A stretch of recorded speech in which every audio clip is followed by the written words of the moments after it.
quarterback. Hey, what's up, everyone? Welcome to Basement Radio Arcade. We are back for our Tuesday night edition, and I am joined again by my special guest of the evening, and I'll introduce him here in a sec. I want to give a shout out to everyone who. Well, oh shit, we don't have any viewers yet. I was going to give a shout out to the viewers. They will come, but Here's a quick shout. preemptive shout out. Oh, here we go. 4 viewers. Boom! Look at Boom. that. There you go. They're Boom. building up. They're Yeah, building up. it's building up. Yep. So a big hello to the viewers and those who are in chat. Again, my name is Enrique, aka the Aries Gamer, and Mike, this is for you. This is the The Basement Radio Arcade Podcast, WNBC. WNBC. NBC. That never gets old, man. I love that movie. It's one of my favorite fucking movies. I just watched it the other day. Yeah. No, it's a great movie. So, real quick, I want to introduce my special guest this evening. My returning guest from last week, John from the Super Deformed Gamecast, is back with us again. John, hey man, thank you for joining us again. It was kind of last minute when I reached out to you, but I appreciate you coming on again this week for the second week in a row and shooting the shit with us, man. Hey man, it's always a pleasure to come on and talk games with real gamers, not posers. So I appreciate you letting me come back on, man. Honor's mine. Absolutely, man. My pleasure, man. And we have Mike Mullis of the original Next Level Gaming Podcast, and a Ravens fan who your quarterback sucks. That's what I say because. Oh, you mean my Super Bowl MVP winning quarterback? When was the last time that the Redskins? Hey, how many championships have you guys won? Let's see, 2 in the only 20 years we've been in existence. We've had 3, but don't worry. Oh, we got one more. We got one more than you. All right. I'm gonna go with the larger number here. Okay. Well, you can go with the larger number of years being around. So how long did it take?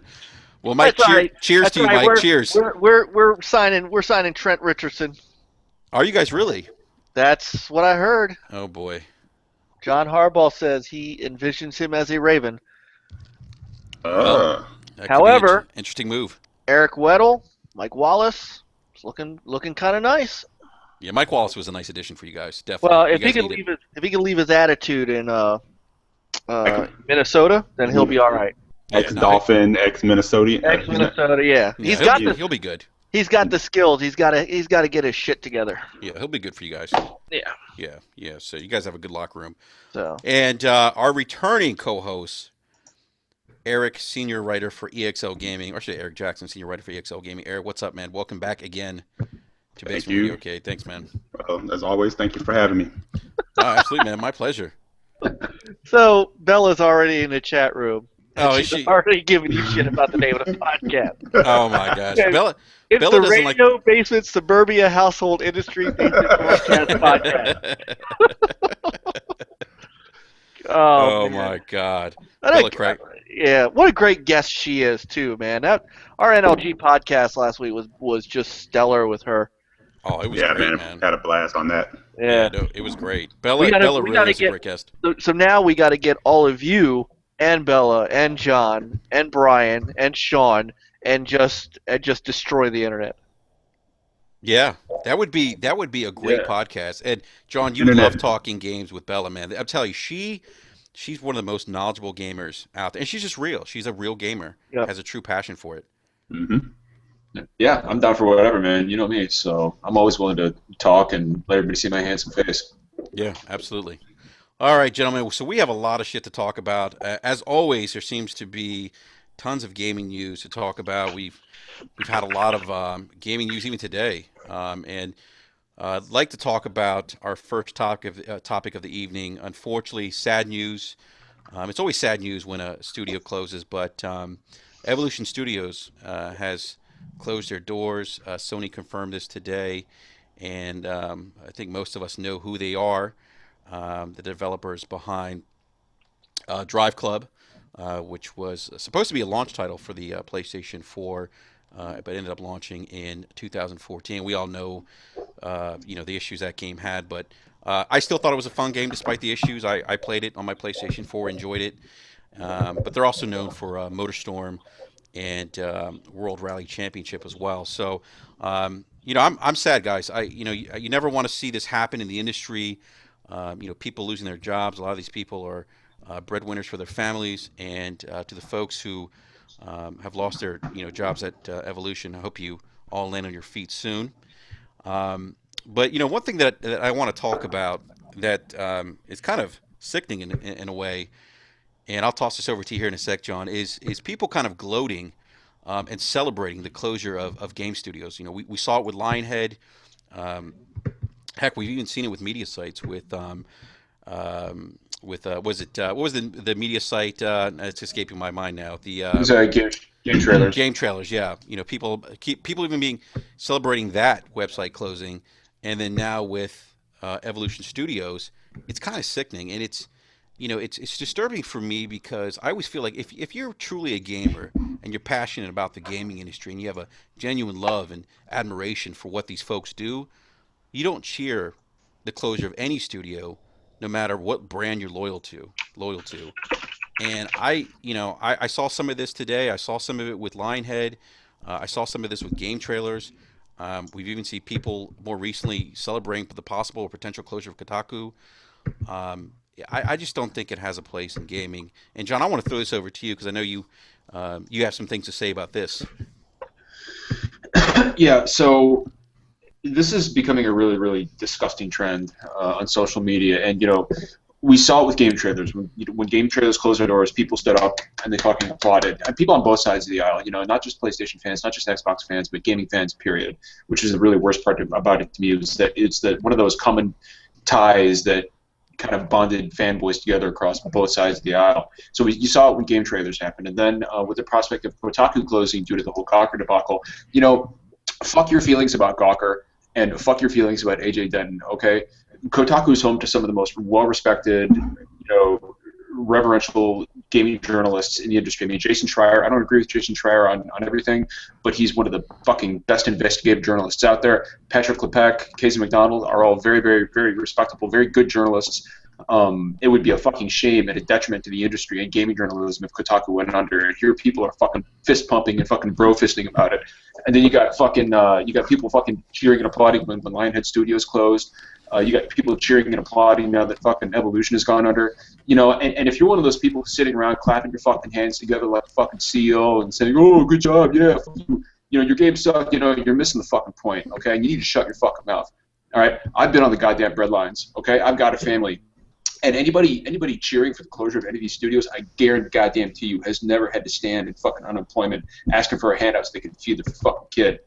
All right, this goes beyond fucking your favorite game, or whether or not you like Drive Club, or whether or not you wanted to play Fable Legends, or whether or not you're fucking Xbot or a Pony or whatever the fuck the stupid titles are. I don't engage in that stupid bullshit.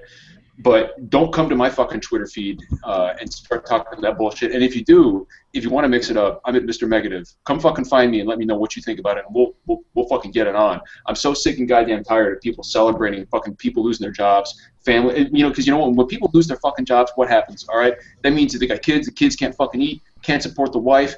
Can't. And, if your kids are going to a fucking school that costs money, a private school, you can't afford that anymore. You can't afford fucking food on the table. I get really worked up about it because I'm a dad.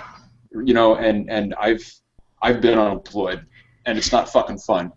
It's not something that should be applauded. It's not something that should be celebrated. It's not something that should be fucking cheered. And to see these fucking asshats on Twitter celebrating this shit, and everybody knows who I'm talking about on both sides of the aisle. They're all out there. I don't have to say the fucking names. We know who they are. Fuck you for doing that. All right. But I fucking challenge anybody who thinks that closing these studios or closing Kotaku, closing game trailers is a good fucking thing, get on a fucking podcast with me and talk to me face to face. I'll nail your ass to the fucking wall. Tired of this shit. You're making us all fucking look bad. You're making the entire goddamn gaming community look bad. I'm fucking tired of it. That's all I gotta say. All right, Mike, you want to chime in on this? Do you have any opinions on this, Mike? Good night, ladies and gentlemen. So, all right. I'm only going to, and John knows this because I've said this before. The studio closings I'll get to in a second. Kotaku, I'll give you Patrick Klebeck, but for me, I lost any respect for Jason Schreier when he. I thought you were going to say John for a minute. I was like, no, I have dude. I got nothing but respect for you, brother. You all the all the bullshit bantering back and forth between us, I find actually quite refreshing.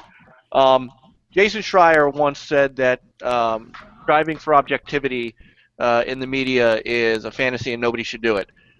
Now, I spent a good bit of my journalistic life as a game journalist putting aside every um, uh, piece of subjectivity I had to be objective, and that included suppressing a lot of Sega feelings, especially when Sega went under. I could have used that to really rail against Sony, and it turns out Sony became one of our great supporters along with Microsoft at Next Level Gaming. So when I hear people tell me that they can't be objective or they shouldn't be objective, I can't.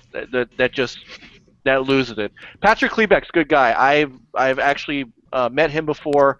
I'll give you him. I don't know the other guy. So that's Kotaku. They're just not one of my favorite places to be. Most of the major media isn't IGN, GameSpot, any of that. Now, closures. I'll stand right next to John and take any of you guys on that want to tell me how great closing a studio is. You know, to watch some of these people on Twitter. I mean, Rushy today, had some really nice things to say, but that man's got to be hurting. These are guys that now are without jobs.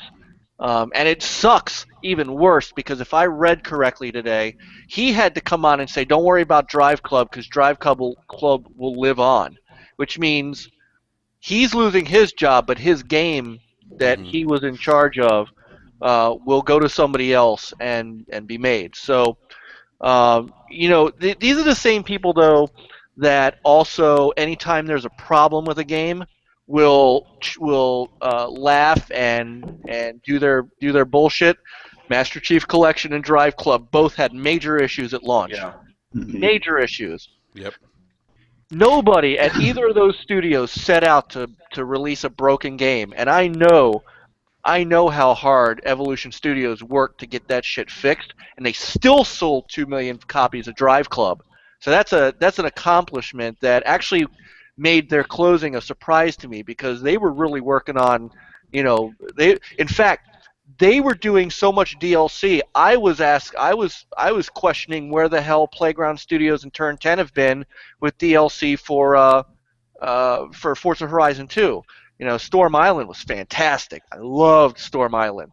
But that and a couple of Porsches doesn't do it for me while Evolution Studios pumping out tracks, pumping out environments, pumping out all kinds of... Well, and that's kind of the thing, Mike, is that you can say what you want about Drive Club. I thought it was all right. I mean, I'm not a racing game guy, but it was broken. It was completely and utterly broken at launch. But say what you want about Evolution and say what you want about Drive Club, you cannot fault them for not supporting the game because god damn, did they support that game. Yeah, they did. Yeah, they did. Great job. And they sold 2 million copies of it.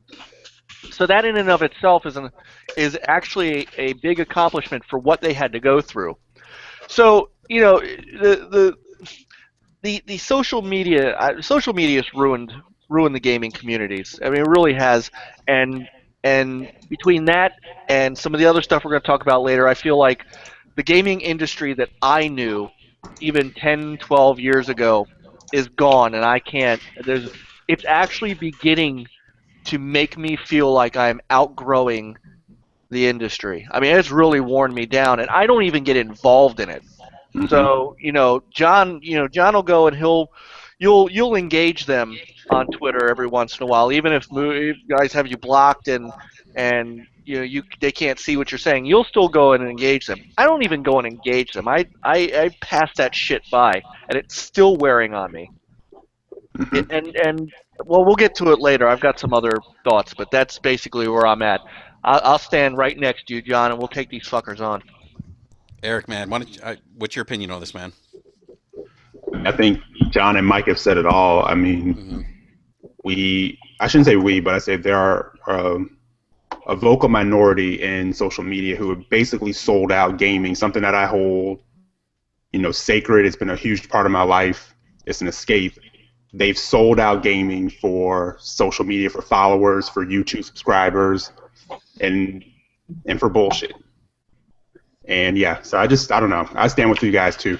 I'll take anyone tomorrow, but no, the ones who speak the loudest don't want to hear sense. They don't want to hear anyone who brings common sense, because the minute you bring common sense, they don't engage anymore. No, they won't. You know, Absolutely. but I'm with the guys. I'm sick of the shit, honestly. I mean, there's sometimes where you want to engage and you're like, why? What's the point? Because it's not going to go anywhere. But like Mike said, you can't convince them even if you have a reasonable argument. No. You know, I'm not right about everything, but I try to be reasonable about everything, and sometimes you just can't even be reasonable with those people. right. Yeah. No, you can't. You really can't. And Well, see, you know, not to cut you off, Enrique, but the difference between Mike and I is that I am right about everything, and when I tell you, you shouldn't I just fucking set him up. yeah, you did. you shouldn't. So when I say that talking about fucking, you know, shutting down a studio and cheering about it is a good thing, you know I'm right. All I did was just lay it up there. You laid it up. I just laid it up there for him. He put it in. Yep. Ugh. Oh, that's too funny. I'll take it. I'll take any opportunity. But yeah, the whole thing is bullshit. Nobody, and that's the last thing. That's the last thing I'll fucking say about it is that nobody in their right fucking mind should be cheering any studio closing. No. Evolution or Lion's Head or any publication like Game Trailers or Kotaku. I mean, we all as gamers need to be supporting each other and supporting the journalists who write about and bring the fucking news to us. And it's like Mike said, nobody sets out to make a bad fucking game. Mm-hmm. You know, unless you develop Right to Hell Retribution, and then yes, I Well, believe you okay, fucking. right, that's right. Or But aside from that, or either of the 50-cent games. we're never dead. So, Game. I want to bring up. I'd like because I when they closed, we kind of gave them a little tribute on Next Level Game on NLG's Twitter. Game trailers.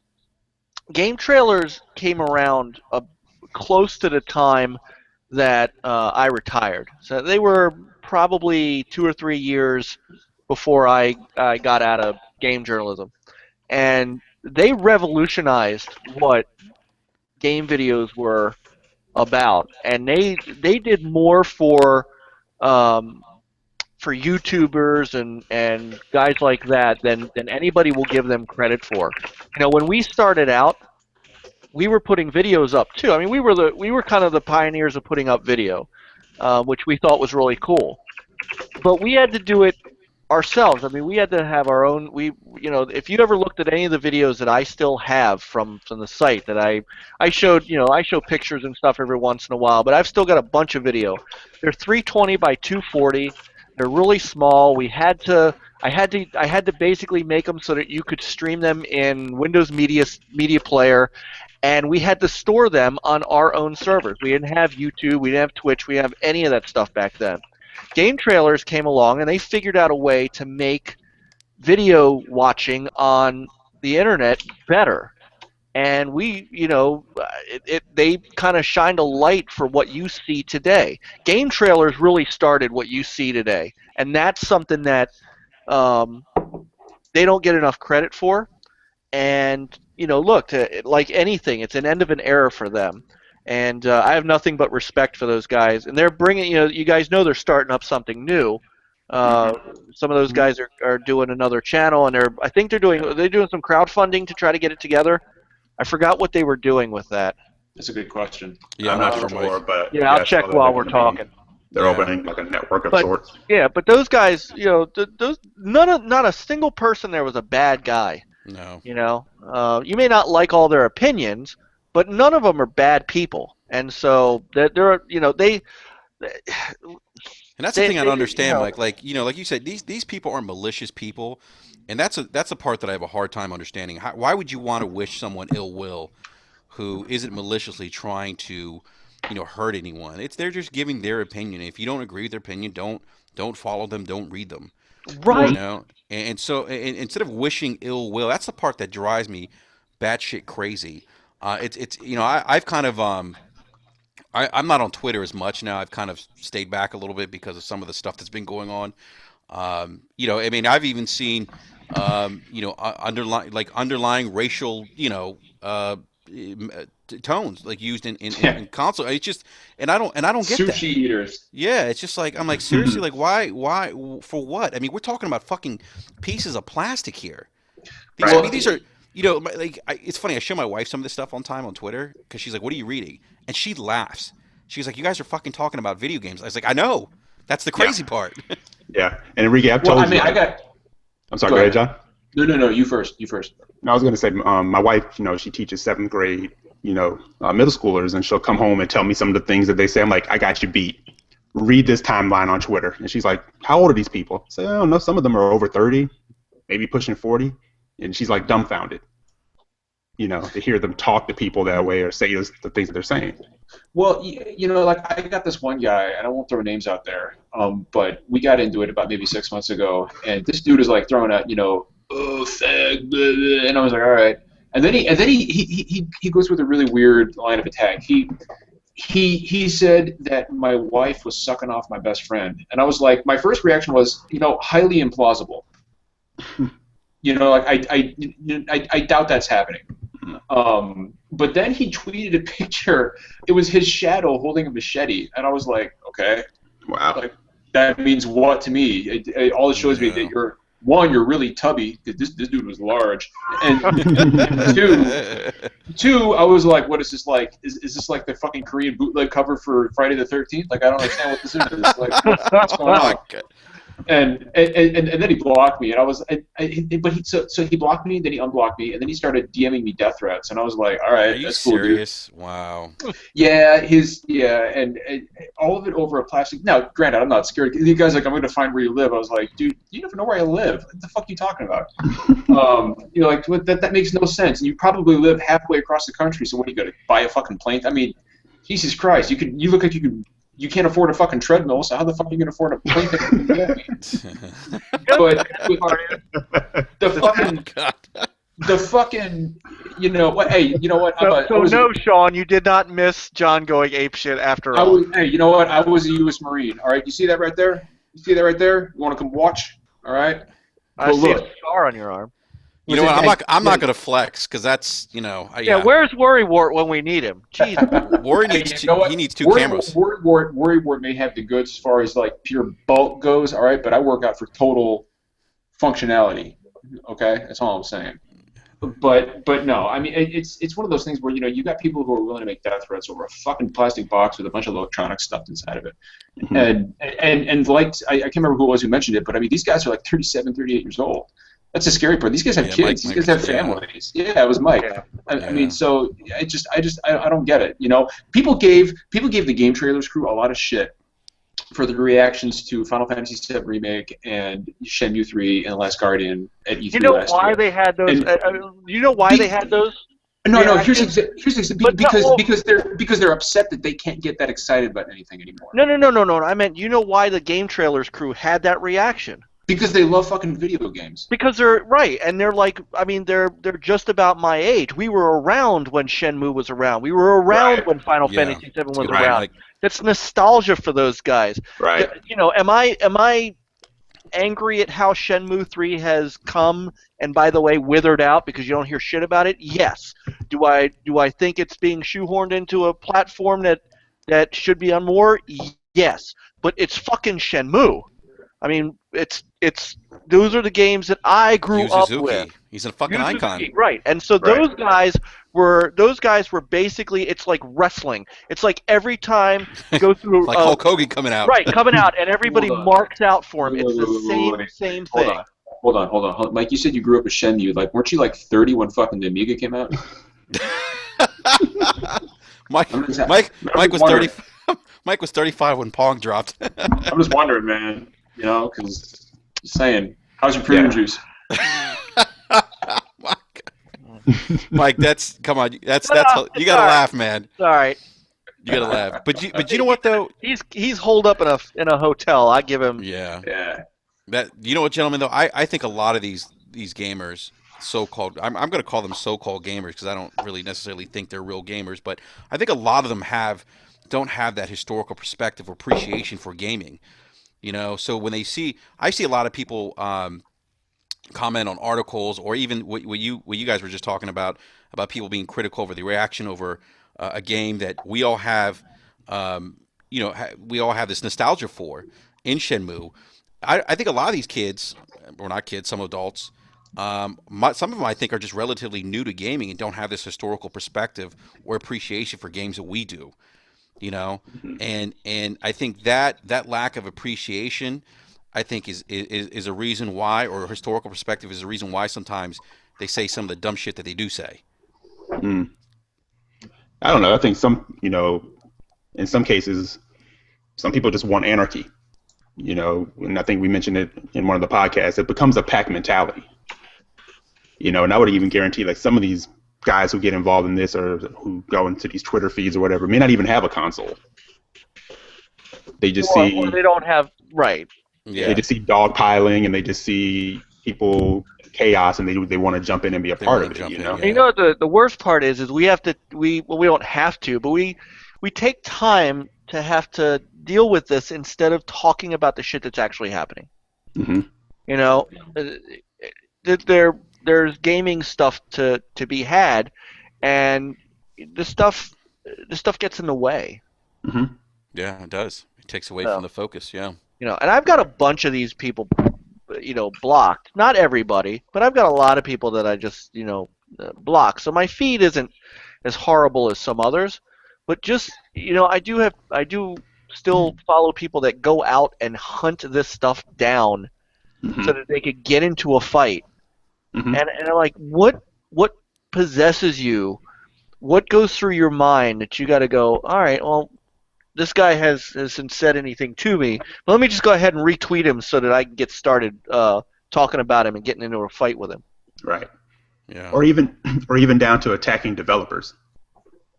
Yes. Calling story developers who have done nothing but contribute to the industry has-beens because maybe their game isn't going to be on your platform of choice. It's that lack of perspective. Yeah. And that's horseshit to me. I'm just like, really? Yeah. No, it is. Well, gentlemen, why don't we talk about some game stuff?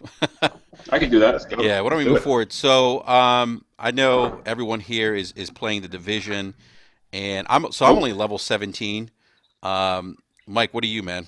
I'm still on 13. You guys, I can't get into a freaking. I get on so late. You guys are already in a four-man group before I can get on. So I got to go. I've had to go solo the last couple of weeks, or last couple of days rather. Mike, I'm laughing because you just tweeted in the chat room we have pie and ice cream.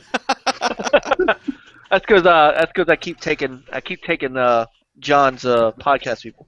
Oh my God, it's too funny. John, what about you, man? What level are you in the Division?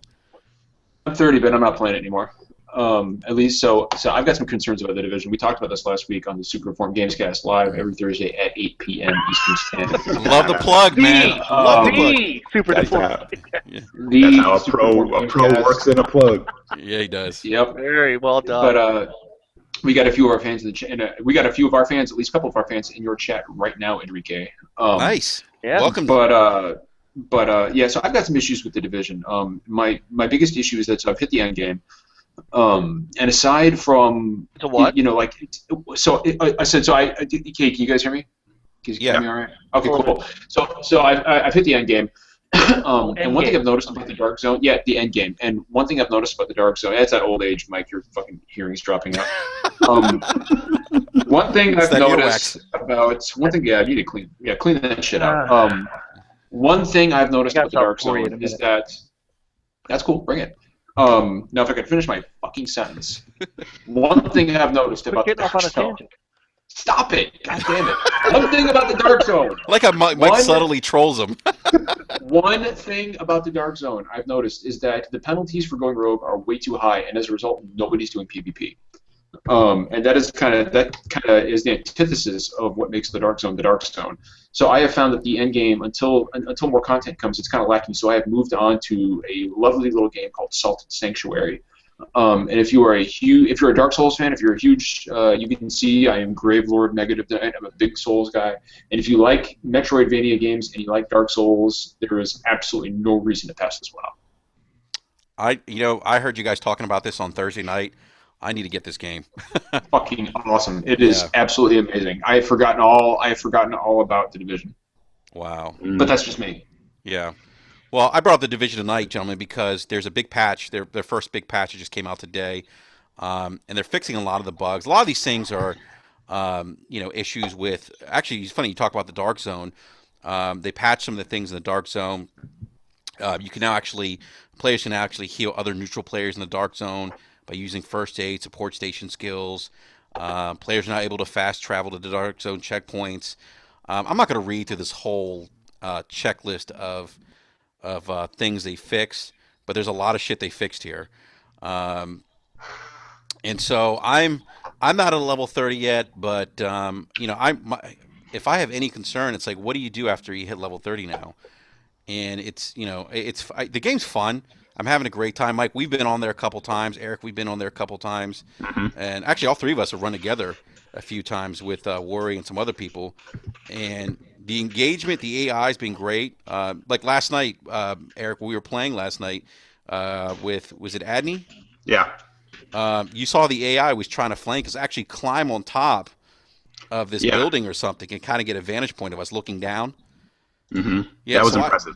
So I'm actually really impressed with the AI and some of the combat in the game. But my concern is when you hit level 30, what happens? Supposedly you start a new character. Well, yeah, there's that. You start a new character. I thought there were daily challenges, is what I thought Anchorman said that he would, because there are. you do. Yeah, there are. There's you can. It's kind of like Destiny in that you get those daily. Which again is something I don't like. Like it worked fine for Destiny, but it's becoming a trend in these open world MMO shooter games. Is that we got plenty of end game content, but all it is okay, do the same fucking quest over and over, only it's harder. Right. Yeah. So I don't call them daily challenges. I call them padding. Yeah. Well, and while I'm still very much enjoying the game, but I'm only level 13, so I got a while to go. Noob. But we have talked about life. We have talked about the fact that they're past. The game is going to hinge on post-release support and what's coming. Are these excursions really going to make the game better? Are they going to be enough new content to give people something more? How much are they going to do free versus how much is in the season pass? So they do have to continue to push this after support. Now, the one thing that Ubisoft has said is they're trying to really turn this into a service rather than a game. So that may bode well for post-launch, DLC and free stuff that they want to keep adding to it. It's all going to depend on, I guess, obviously they've sold a boatload of this game. So 330 million sales first 5 days, man. Yeah. So I'd have to think that's enough money to, put into some stuff that's concerning John, and which is rightfully so. I mean, you can only do so much when you get to a level cap, and this isn't the only game that you have that issue with. Every game that's got some sort of level cap is like, what do you do afterwards? I had that same issue with Diablo 3. It's like, all right, so we beat the game, I'm top level, now what do I do? Well, now I go on to the next game. So I kind of understand that. Yeah, and we talked about this before, Mike. Like those games, like how do you keep players engaged? Like where's the burnout point? And I kind of been keeping pace or trying to keep pace myself with this game, because I don't want to hit level 30 so fast and then get stuck with, well, what do I do next? I mean, I suppose I could go back and help some people level up, but I know that for me will get old kind of quick. Well, is it crazy that I kind of want to hit level 30 because I know the barrage of games that are coming up? I'm just a little worried that I might, start tapering off from the division. No, I don't think that's crazy at all. Because they are coming. Yeah, well, we talked about this. April's going to be a stellar month for games. Yeah. Oh, God. Yeah. Well, and that's the thing, is that when April hits and the floodgates open, like that's my thing with the division, is that I don't know if the incursion that's coming out in April is going to be enough to bring me back, because let's think about it. So you said what you want about Battlefront, but I'm a huge Star Wars nerd, and so I'm very excited about the Battlefront maps and DLC that's dropping next month. And then you've got Ratchet and Clank, which looks fucking phenomenal. You got Dark Souls 3, which, as I've said many times, I'm actually taking 2 days off for that. Life fucking ceases when Dark Souls 3 comes out. And you've got Quantum Break is coming out, Uncharted 4 is coming out just a few weeks into May, or not even a week into May. Then you got Doom, coming out on the same fucking day. Like, And so we got some April, Doom news to talk about too, guys. Yep. April going into the first week of May is just fucking bonkers. It's bonkers. Absolutely. I don't. There's still backlog. Yeah, I'm gonna be backlogged like shit. I already am, man. Yeah, I don't know. I was gonna say there's stuff. There's stuff from games from Gold that I haven't even touched. I mean, good grief. There's so much going on. Mike, you need to play Firewatch, man. When? I don't. You got to find time, man. Here's the thing. Here's the thing about Firewatch, Mike. Is it takes about 3 to 4 hours to finish. So you can find time for it. You can finish it you can finish it in one evening, and I highly recommend you do that because it's a story that needs to be experienced in one sitting, and it's a great fucking game. Don't let anybody tell you otherwise. No, nobody it really has. is, Mike. Actually, nobody has, and that's the nice part about that game is no one has said a bad word about it. No, I liked it a lot. I loved it. Some of the best player dialogue or character dialogue I've heard in a game in a long time. It was the writing's fucking phenomenal. Yeah, the intro of the game is phenomenal. It just immediately It's sucked me in. heartbreaking. Yeah, it is. It really is. It really is. Yeah, it is. You almost feel for the main character. And I'll tell you what, like I was not expecting it. No, I was not expecting it. No, huge plot twist. I wasn't expecting it either. It's kind of like Ori. Ori caught me right in the field, like right out of the gate. Right in the balls, Mike. Right, red hot poker to the nuts, right out of the gate. Right in your stinger. Hit you right in the stinger. Right in the stinger. Yeah, there are games that just do that to you, man. I remember like The Last of Us. Starting that game off. After the opening sequence, I just kind of sat there with the controller. Oh my gosh, yes. I was like, wow, this is about to be something special. I dropped my controller when that scene happened. Yeah, I was so shocked. Yeah, which just makes me laugh when people say, "Oh, Uncharted 4's in trouble because Neil Druckmann's at the helm." I'm like, dude, you do realize that Neil Druckmann was one of the leading voices for Uncharted 2, and he directed The Last of Us. Like, I think Uncharted 4 is just fine, brother. Like, I don't think you need to worry about it. Thank you. You know what, John? I wanna like. Yeah. Hold on. My hotel phone is ringing. Keep the conversation going. I don't know what the hell this is. It's Worry calling you. Oh, never mind. That's it. It's over now. So I don't know what the hell that was all about. Yeah. Wrong number. Yeah, it must have been. I hope so anyway. Yeah, that's crazy that people would even suggest that Uncharted 4 is in trouble. Mm-hmm. That doesn't make It's gonna sell bonkers. That game's gonna fucking go gangbusters. Oh, dude, somebody suggested that Uncharted 4 moved out of the way of the Division because it was afraid of the Division. I was like, no. Games move out of the way of Uncharted. Like that is not the reason this game was delayed. No, I agree with that. Period. And that's what I said. This game gets delayed because Naughty Dog has a pedigree, and they're not going to ship a broken, messed up game. Exactly. That's the thing is that Naughty Dog is not going to ship. I mean, Naughty Dog has a certain pedigree, and they are not going to ship a game that's broken or doesn't work. So. No, and they shouldn't. I mean, they shouldn't do that. Sean said, "John, did you order a massage?" I just answered him. I did from you. I miss looking at Sean's trees in the background. Let's have it, Sean. Let's have it. Where's my massage, man? I'm waiting. You're gonna have to work real deep for my muscular fucking knotted back. Good God. Oh my gosh. I don't know what to say about that. I'm just letting you know. All right, guys. So speaking of Doom, that's coming out in May. We have some Doom news. So who's getting Doom? I'm actually going to pass on it for right now. Hold on a second, guys. Somebody's knocking on my door. I'll be right back. Yep. What the hell? Oh wait. Get the camera. Yeah, no. They just called me. Steelers. Oh, what's going on here? Oh, what the hell is that? It's Sean. That was weird. No. Alright, cool. I just want to make sure you're on. Okay, that was weird. Steelers? What the fuck is that? So, John, did he hear your rant? Did he hear you cursing? No. Somebody. No. So that was the front desk calling because I've got a roommate. He's got his own room over there. Apparently, they were like, "Did one of you guys call 911?" And I was like, "No." Someone called 911 because they heard you. They heard your rant. Yeah, they probably heard me going fucking nuts. Like, yeah, you got swatted. They tried to swat you. Yeah, I know, right? Yeah. You got swatted.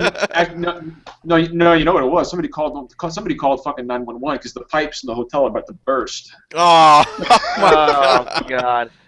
I'm going to change it. Somebody's got to call the vet. Somebody's have to call the vet in a minute because my pythons are sick Oh. as shit. Oh my god. That's the sad part about sitting in a hotel room all day. He gets a chance to write this shit down so I can bring him up. Oh my gosh, Mike, why don't you show us your pythons, man? Yeah, let's see him, Mike.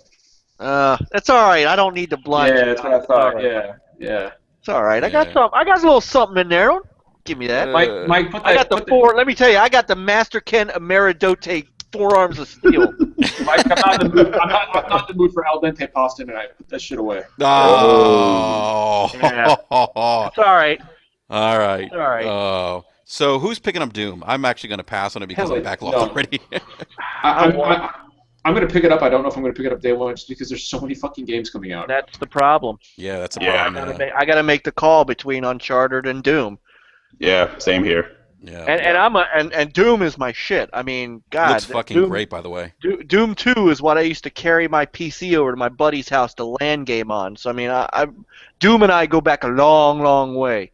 And the thing is, before you get into what you're talking about, the thing that makes this Doom look good is that it reminds me of the original Dooms. With the exception of I haven't been able to rocket jump in the beta, but they put that shit in, and it's basically Doom. Yeah. And I appreciate when a company can go back to its roots without ruining the future. Yeah, that's a great point. I'll tell you what though, like the box art is just pure unadulterated shit though. like that is just the worst fucking box art I think I've ever seen in my life. Like it's the most generic zoom in on a fucking super soldier wearing a suit of armor shit that I've ever seen in my life. And it's not indicative of the game at all. No, it's not. It's like but you know that's actually reassuring to me because a lot of most times games the worst box art are the best fucking games. So I don't know why Mega Man. That is true. You guys remember Mega Man? Look at the original Mega Man. Yeah, you had a fucking 70-year-old Chinese man in a fucking weird helmet and gun. And I was like, that's not Mega Man. That's fucking Dynamo from the Running Man. Like that's not Mega Man. But that's what he looks like. He looks like Dynamo from the Running Man. But it's like Dark Souls 3. Like Dark Souls 3, I swear to God, if you look at the cover, like the guy's kneeling and giving you a thumbs up. And I was like, that's not that. I was like, this sucks, but I'm sure the game is going to be fucking awesome. So yeah, anytime a game has really shitty box art like that, the best was there was a really good game for Super Nintendo called Phalanx. Anybody ever play Phalanx? I know Randall Thor hasn't played it. Phalanx Phalanx was a space shooter game. It was kind of like I don't know, like Life Force or Gradius, but on the cover it had a spaceship flying by an old man playing a banjo, and I was like, I don't understand. But the game was fucking awesome. That's when I realized that if I see something with shitty box art, I'll probably end up buying it. So this podcast has gone from rants to gaming to box art. Here it is. Box art talk, yeah. That's the best kind of podcast. The hyperspeed shootout in space with the man from Deliverance. Okay, hold on. Say that. Is that Phalanx? Nope. Phalanx? Yeah, that's Phalanx. Shit. By Chemco. Oh my gosh. And it had the official Nintendo seal of quality on it. That makes it official. That makes it official. The man from Deliverance. What the fuck is that old man have to do with anything? I don't understand. I have Well, we're going to do some shooting up in space. I'll tell you what now. No, but I haven't seen that fucking piece of box art in like 10 years. I've never seen that game before. That's a first for me. That's fucking hilarious. Like I said, the irony is that the game itself is really fucking good. Oh wow! It is really fucking good. I just don't understand that box art. I would love. That's one of those things that I would love to actually hear the story behind that. You know, like I would actually love to. I would love to see. You know, because and that's another issue. That's another interesting thing about advertising for games. And I know this wasn't exactly part of the podcast tonight, Enrique, but I do want to mention that not only has there been some terrible box art out there, but there's been some really terrible game advertisements as well. You know, like a great example is for Daikatana. We all know where I'm going with this. Yep. But when id took out that one-page ad in EGM, and it said John Romero is about to make you his bitch, and then at the bottom it said suck it down, right? But the best part about suck it down is that there was, if you looked in the corner, there was a little TM, and I was like, they trademarked suck it down. Like, who thought that was a good thing to trademark? Like, they actually had this. They actually had the train of thought that said, "Suck it down. It's going to catch it on. It's going to catch on so hard, so fast, and we need to trademark this shit right now, so Square Enix doesn't start putting 'Suck it down' on Final Fantasy ads." And I would love to be sitting in a room where people think this shit up. That's just me. Somebody else might use it. We gotta protect it. Somebody please Suck trademark. it down! Somebody trademark "Suck it down" before Nintendo throws it on Super Mario World. I just don't understand. Oh. See, the problem with me, Enrique, is that if you give me the mic, I'll just start going off on a tangent. So you should probably take it away from me now. Dude, you know what? No worries. I had to go up and I had to take a piss. So that was perfect. Oh, you are a what, man? Sean can hold it for 3 hours. You're just a pussy. Dude, yeah, you know what, man? Sean is just a machine when it comes to holding his pee. So that's that's not me. So, but yeah, guys, we have some Doom news. They announced some of the multiplayer modes that are going to be coming out. Some of the names are Soul Harvest, Freeze Tag, Warpath, Domination, Team Deathmatch, and Clan Arena. I'm going to read real quick off the site here, guys. Bethesda reports that each of Doom's multiplayer modes has its own style of combat and gameplay, as the offering should please fans of classic deathmatch battles, as well as those folks who happen to be looking for a fresh take on multiplayer, which I always welcome. And of course, the action found within the first-person shooter wouldn't be complete without its trademark display of over-the-top guts and gore. So, yeah. Unfortunately, I'm going to, again, have to hold off on this game because of being backlogged. But game looks great, though. I'm excited. I think they've done a great job. I've heard nothing but positive things coming out of the alpha. People who played it. Yeah. Right. The alpha Mike, was did you play great. the alpha, Mike? I did. The alpha was great. Like I said, it NDA? gave me the feels. So it's going to be on point then. Yeah, if they do what they did in the alpha, Mhm. and if they can make the campaign Mm-hmm. that real, Doom is and should always be a corridor shooter. People piss on corridor shooters a lot these days because everybody wants it to be open world and this and that. Doom has to be a tight space corridor shooter, or it doesn't work. That is that's what it's built on. And that alpha just made me feel like seriously made me feel like I was 18 years old again. Nice. I was just so happy, and I was able to actually get good at that real quick. One of those few games that I was really good at, and I felt like I could pick it right up and go. Nice. Yeah, that's awesome to hear. Well, I do reading through the multiplayer modes. I like what they're going to be doing with it. So I'm not intending on picking it up day one, but I gotta say, if the reviews are hitting and people are like talking, well, not really the reviews, like I said, I don't really care about that. But if people are really talking about it and like hyped about it, that could move that needle. You got to review this, Eric, for EXL, man. Hey, there you go. It may be time Bella.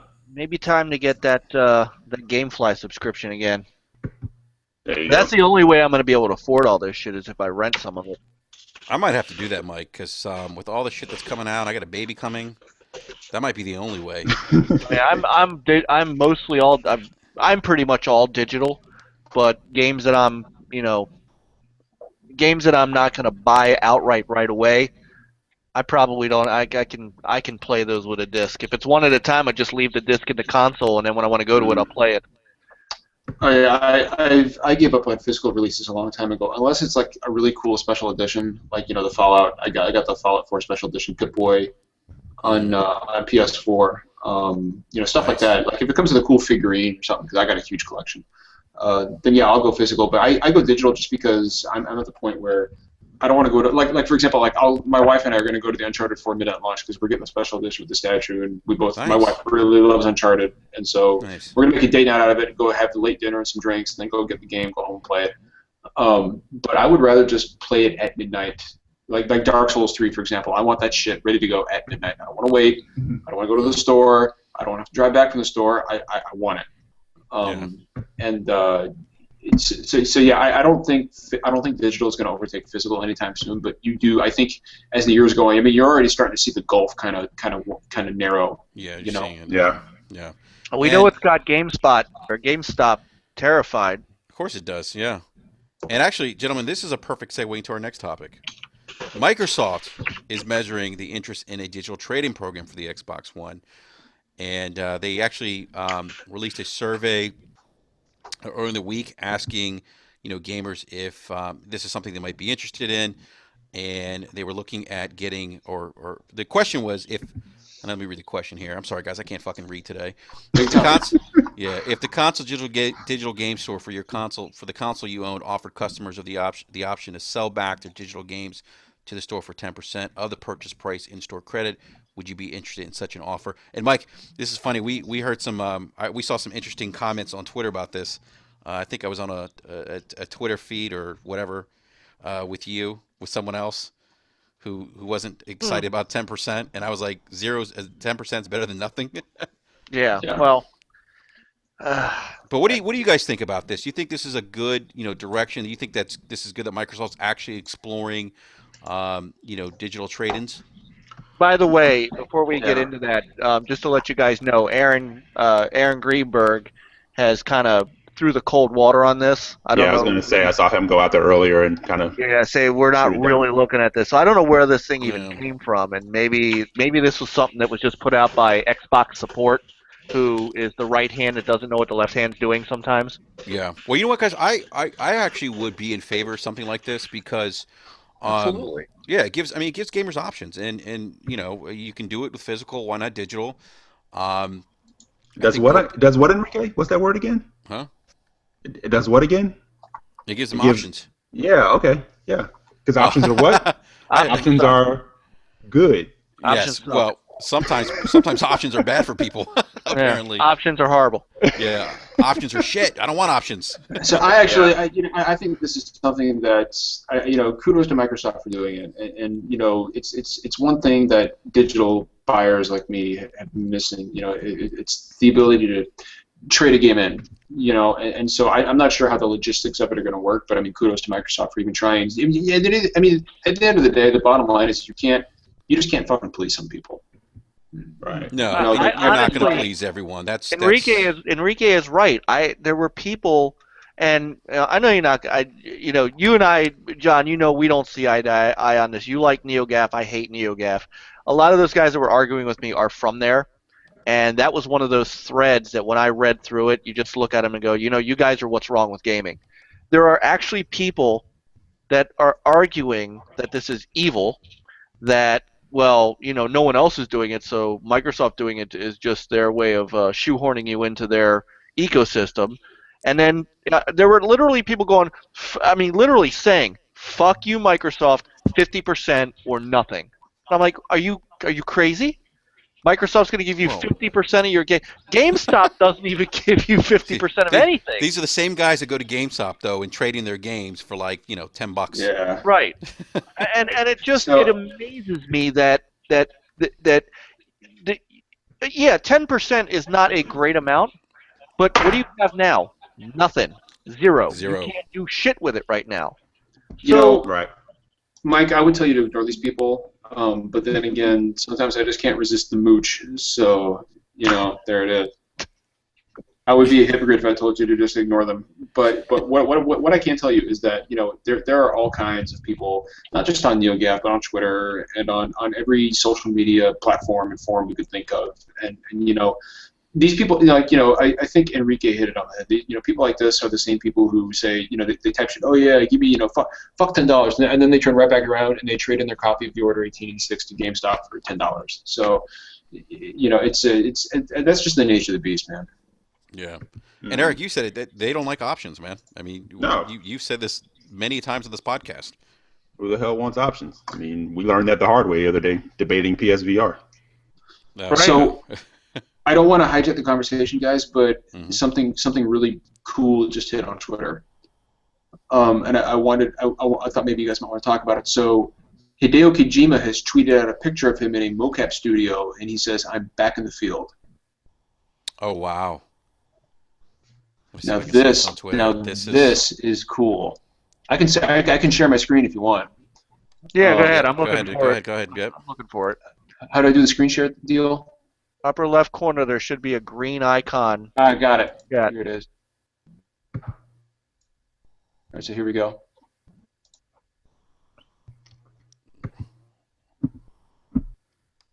Enrique, click on his picture and it'll freeze it on him.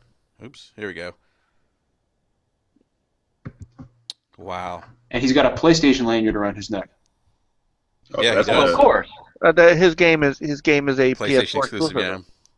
That's awesome, though. That's good to see that he's back. Interesting. Very interesting. Okay, what do we think this is? What could this possibly be? A video game.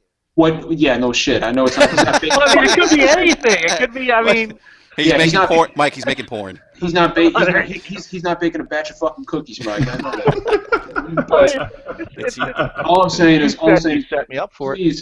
Please let it be horror. Let it be something horror related. Please give me that. I love the horror genre, and I'm so fucking disappointed that PT's never going to happen. Or the Silent Hills is never going to happen. With Guillermo del Toro, and that was just. Well, I think he's actually, you know what? He's in Sony's mocap studio. Because if you look because I'm looking at the picture too. If you look on the wall, there's an MLB The Show banner. There's a God of War banner. The guy taking a picture is 20th anniversary. So that's why he's got the PlayStation lanyard on. He's at one of the Sony mocap studios. God, now my mind is just running wild with what this could possibly be. I think more than likely it is that new IP he's working on for PlayStation. Sure. So I had heard that he was working on some kind of new IP. But the way I heard it explained is that it was a timed exclusive, not a console exclusive forever. No, it's console exclusive. Yeah, I thought it was exclusive. I thought Sony owns the IP, right? I believe that's. Well, let me look it up. I don't know if they own the IP, but I know that he has said it is a console exclusive. In fact, Adam Boyes, I think, either Adam Boyes or Andrew House said that it was when they did that video introducing it, said it was a console exclusive. Yeah. So it may come to PC, but it is a PlayStation 4 console exclusive. Yeah, and I think that at least his first game, he said, it was going to be console exclusive, but what that means for the future, because he's independent. So I think that. Go ahead, man. Go ahead. Sorry. No, you got it, John. Go ahead. I was just going to say that I think that Sony is going to want to get behind this hard, and I think we'll probably see something about this at E3, even if it's just a 10-second CG trailer. This is something. I mean, Kojima working on a PlayStation exclusive game is a big deal. Him working on a new game, period, that's not Metal Gear is a big deal. Oh, it's huge. And the fact that he's not doing it for Konami anymore, he's doing it on his own auspices is an even bigger deal. So PlayStation will want to trumpet this. Sony will want to talk about this. So I think we will probably. I think we will probably know what this is by E3. I don't mean to stir in the pot here, guys, but I keep thinking about the conversations people were having when they heard that Kojima was going to make a Sony exclusive game and how he was washed up. Oh, I can't wait for the reactions. I cannot wait for the reactions on this picture. Oh, he's a hack. He's washed up. He's right. Blah blah blah. Metal Gear Solid 5 sucked. Well, first of all, no, it didn't suck. The story was disappointing, but I don't think that had anything to do with Kojima. I think Konami was pushing him to get the fucking game out. I think that's why it ended up the way it did. Say what you want about the story, but the gameplay in Metal Gear Solid 5 is fucking second to none. That was great. I think that. People were stunned, and people said, "Oh, I can't believe he's going PlayStation exclusive." And I'm like, "What did you expect?" Where do you think he was going to go? He's had this relationship with them. I mean, he's all due respect to Phil Spencer and Microsoft. There's no way he was going to them. No, there's no way he was going to Microsoft. No. Hey guys, let me interrupt you real quick. I want to welcome Worry Wart to the live podcast. Worry, what's up, man? I'm sorry I'm late. I love seeing you all. How's it going? That logo is shit. I like that logo. Worry, John was showing us his guns. Oh, they're huge, I heard, yeah. Yeah. Yeah, I was showing off my arms, too. Nice. Oh my gosh, it's too funny. Yeah, we were just talking about there's a tweet out now by Kojima. Kojima. Kojima. Oh, Mike with the Kojima.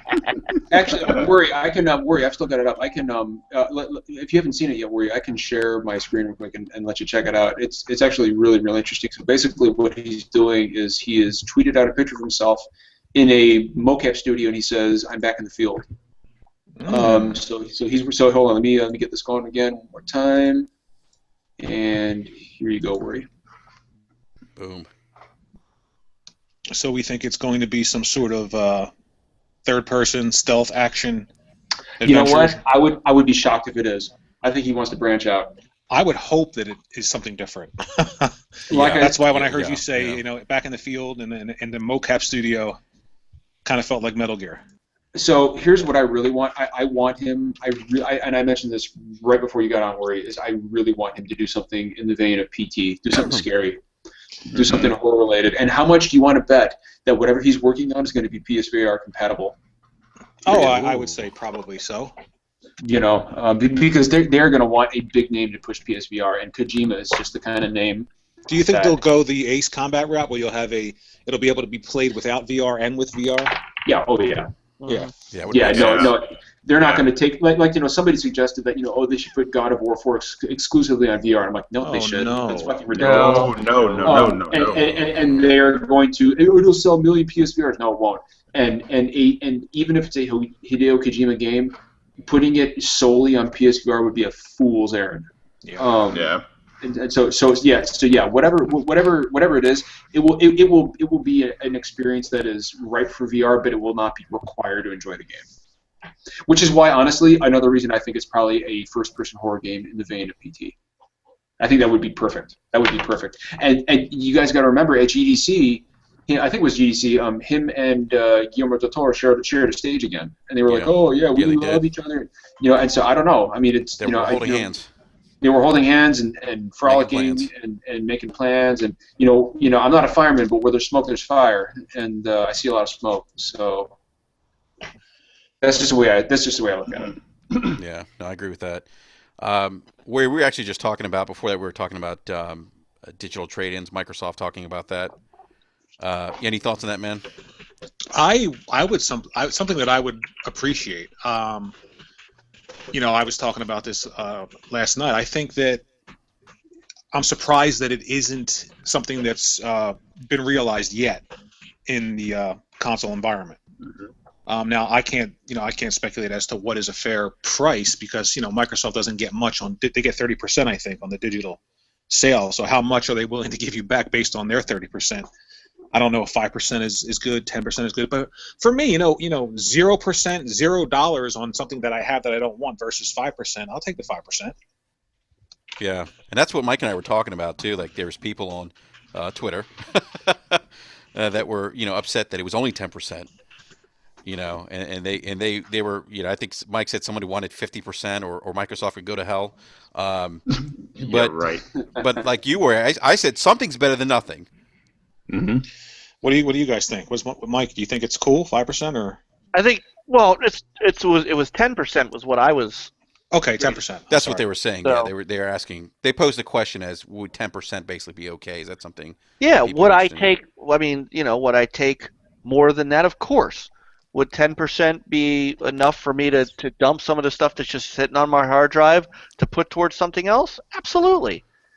Because right now, I can't do anything with it. When I'm done, it sits there unless I go back and play it again. So it's like, it's like asking me if I want to keep this piece of trash sitting in the middle of my floor, or do I want to throw it out? For money. For money. For money. Yeah. For money. I'm going to sit on mine as a principal and teach Microsoft a lesson. And I'm going to hold my breath while I do it. Hold my breath. Oh my God. You may make a difference, right? Yeah, right. I mean, no, but you guys are absolutely right. Something is better than nothing, and if you're never going to play it again, it's just sitting there. Why not? Yeah. It's an option. I generally reserve my digital purchases for games that I know for a fact I'm going to enjoy. like Dark Souls 3. I guarantee it will sit on my hard drive until the end of time. So will fucking Ratchet and Clank. I'm going to download that one, and it will sit on my hard drive forever. But there are some games that come out, and you just know. You just know. But see, the thing is like, it's funny, but you guys know what I'm talking about. There's some games that come out, and you just know that you're going to love it. Like, you don't need to play it. You have that gut feeling. And Ratchet and Clank is one of those games where, even before I played it, and by the way, if you haven't played it, it's fucking amazing. But even before I played it, I just looked at it and I was like, yes, this is a game that I am going to love, and I will buy it on day one. And Quantum Break is another one I want day one. I don't give a shit about that stupid 720p argument. Segue. That is a great segue, actually. I've already preloaded Ratchet and Clank and Quantum Break because there's just games you look at and you go, those are going to be special games. Yeah. I need to get pre-order. Right. I still got to get Quantum Break pre-order because I want Alan Wake and American Nightmare. Mm-hmm. Yeah, you know what, John? I actually went back to GameStop during my lunch break again and played Ratchet and Clank. It's so good. It is so good. Oh my god. I can't fucking. I remember when I told you that was playable at GameStop, and you about flipped the fuck out. Yeah. No, it's if anyone hasn't played it yet, I recommend you go to GameStop to play it. It's freaking awesome. And people will throw back and forth that Uncharted 4 is the best looking game this generation, and Quantum Break is the best looking game this generation. No. Ratchet and Clank is the best looking game that we've seen this generation. The best. There is no other game that animates the way Ratchet and Clank does. I mean, when I say it is like playing a Pixar movie, I mean exactly that. Yeah. I've never seen anything like it. Yeah. But it's funny how much people have pissed on Insomniac lately too. Yeah. I just want to point out in chat. Fastback 247 says Kojima was also at a Walking Dead set with Daryl. Is that true? I don't know. I don't know if that's true at all. If that is true, yeah, I think he took a photo with him recently.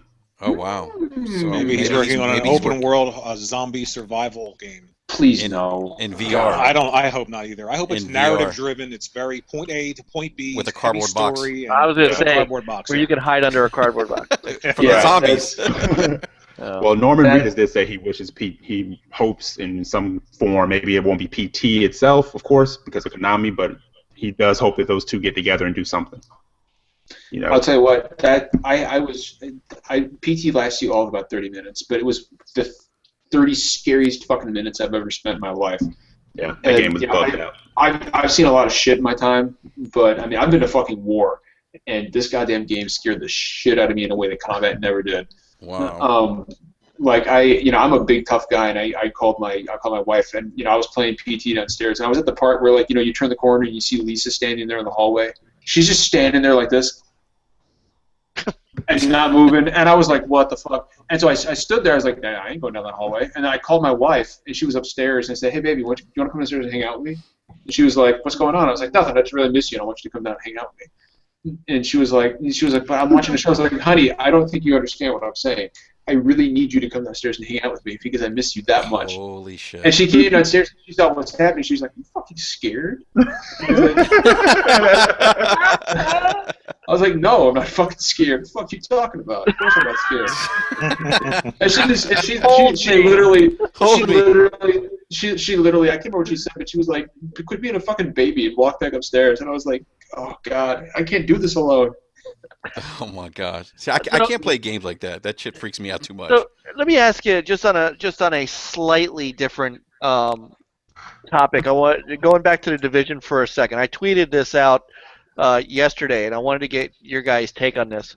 So part of it is we go and we find echoes, right? Right. Echo. Have any of you guys found some of those echoes really disturbing? Yes. I found the fact that I don't care about the echoes. That's No. But if you watch some of them, yeah, some of them are disturbing. I'm not talking about getting the echoes or whether or not it's part of what you're doing in the game. I'm talking about the content of the echoes. like with the cleaners, and Yeah, the I don't want to cleaners give any away, disturbing. but they're just and the fact that they're just The cleaners, yeah. trapping people in cars and lighting them Yeah. on fire, even though they're totally innocent and Yeah. not zombified and all that. And like there was one that I found last night that just like it was right out of Criminal Minds, and like I just stopped. I was like I was almost frozen for a minute because I'm like I can't believe I'm watching this, and I was like Yeah. really uncomfortable. So Yeah. I was just wondering if you guys had seen some of that same stuff. I mean, like I said, I'm just talking about the content, not necessarily whether or not you're finding them to find them. No, I've seen that, Mike, especially with the cleaners. And Eric, we were playing that level, excuse me, yesterday or last night with Adney. We were fighting against the cleaners, and you remember what they were doing, and I even said that, like you could hear like the screaming, just disturbing. It was Yeah, kind of- man, yeah, going down that hallway and it's like Yeah. nothing but screams and people being burned alive. I'm like, whoa. yeah, that, Yeah, the one You know? the one I found yesterday, where these people are trapped in a car Mhm. and they're just surrounded Yeah. by cleaners, and they're saying we're not, and there's a kid in the car. I'm just Oh like, yeah, yeah. that's the I yeah, just yeah, froze. it's not- I was like, I can't. I was like, wow. It was like surreally. It's just how could you do that? There's Yeah. a child in the car, and I'm like, I was just yeah. So sorry, that was just when he was bringing up being scared on the game. I was just thinking this, kind of the same thing with what I was finding in that game. Mhm. Yeah. All right, gentlemen, let's segue to the last. Well, we were trying to segue to the last conversation or the last topic of the evening, and this is Quantum Break. QB. Yeah, The infamous QB. Yeah, and the infamous Resolution Gate rears its head again. So Digital Foundry posted an article. Fuck them. Man, I can say. What's No, wrong I'm with joking. that? Because- I'm totally joking. I'm not. Hold on, Mike. We'll get to Digital Foundry in a sec. So Okay, so I'm holding Digital it in. yeah, so Digital Foundry posted their initial findings of Quantum Break, and it almost set the internet on fire. And Twitter, they said that the game appears to run in 720p native resolution, and yeah. But the problem is that's not exactly what they said. They actually said 3 different things in that article. They people did. But people only went with the one thing that they saw, which ignited the fucking console war, and and now you got people that are, oh, it's 2016 and games are still running at 720p, and like and Remedy had to come out and say not exactly. Yeah, but Mike, here's the problem. Here is the problem. Okay, and I'm going to push back on you on this one. Is that what 6 months ago, Remedy, and this is nothing against Remedy. I understand it's all fucking corporate bullshit speak, but Remedy said this game is running at 1080p. I'm not paraphrasing that. That's what they said. They did say that. Now, now, Digital Foundry, whether or not you love them or hate them, they are very reputable and they're very good at what they do. The game does not run at native 1080. It doesn't. It doesn't. It simulates 1080p by running 720p on various facets. So that's what it does. Protection. No, hold on. The game itself is not 1080p. Now, I have seen gameplay of the game, and we've gotten gameplay impressions. The textures are clouded, muddy, as are the character models. I'm not saying it's not a beautiful game, because it is, but the game itself is the resolution of the game, and I don't care about the resolution. I'm going to buy it and play it anyway. But the resolution of the game is not what Remedy made it out to be. And I don't think it's a bad thing. I don't think they technically, I don't give a shit about it. But it is what it is. So I don't think your anger should be directed at Digital Foundry. It should be directed at the people who fucking blew up over it. That's what you should be angry at.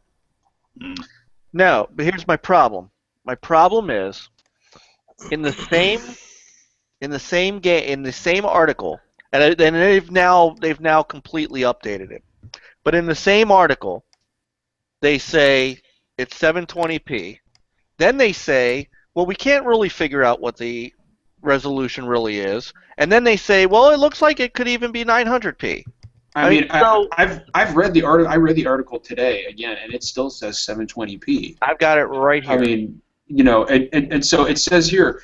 So there's actually a rebuttal from Remedy. Remedy issued a statement, and I don't know if you guys saw this or not. Yes, I saw it. But so Remedy, one thing you'll notice is that Remedy says here, Phil Spencer did not deny that it's 720p. Like somebody tweeted out at him, I can't believe people are tweeting this at him. Leave the fucking guy alone. He had nothing to do with this game. But he said that this guy on Twitter, I won't throw his name out, said, how is it possible that Quantum Break goes to 720p? It's like if you port it from PC to Xbox One. This is supposed to be exclusive, which is fucking ridiculous because it's still your exclusive. It's fucking stupid. But Phil Spencer says, I encourage you to try a game before you make any prejudgments about what makes a game good or bad. He did not say it's not 720p, because it is. And then... Hold on. And then Remedy replied back regarding 720p output of Quantum Break with the following statement. They said, Quantum Break's 1080p output is a temporal reconstruction from 4 previous 720p 4x MSAA frames. This approach gets us high pixel quality in combination with complex shading and effects, allowing us to achieve a cinematic look. However, varying sample counts between passes and temporal upscaling makes talking about resolution, as it is traditionally understood, complicated in the case of Quantum Break. That is not what they fucking said 6 months ago. 6 months ago, they said the game is 1080p. Drop the mic, walk off. You're getting a 1080p 30 frames per second experience. That's not what this is. It is not. It is an artificial. It's an artificial clone of 1080p. It is not a naturally 1080p game. So I believe that the language they used was deceptive.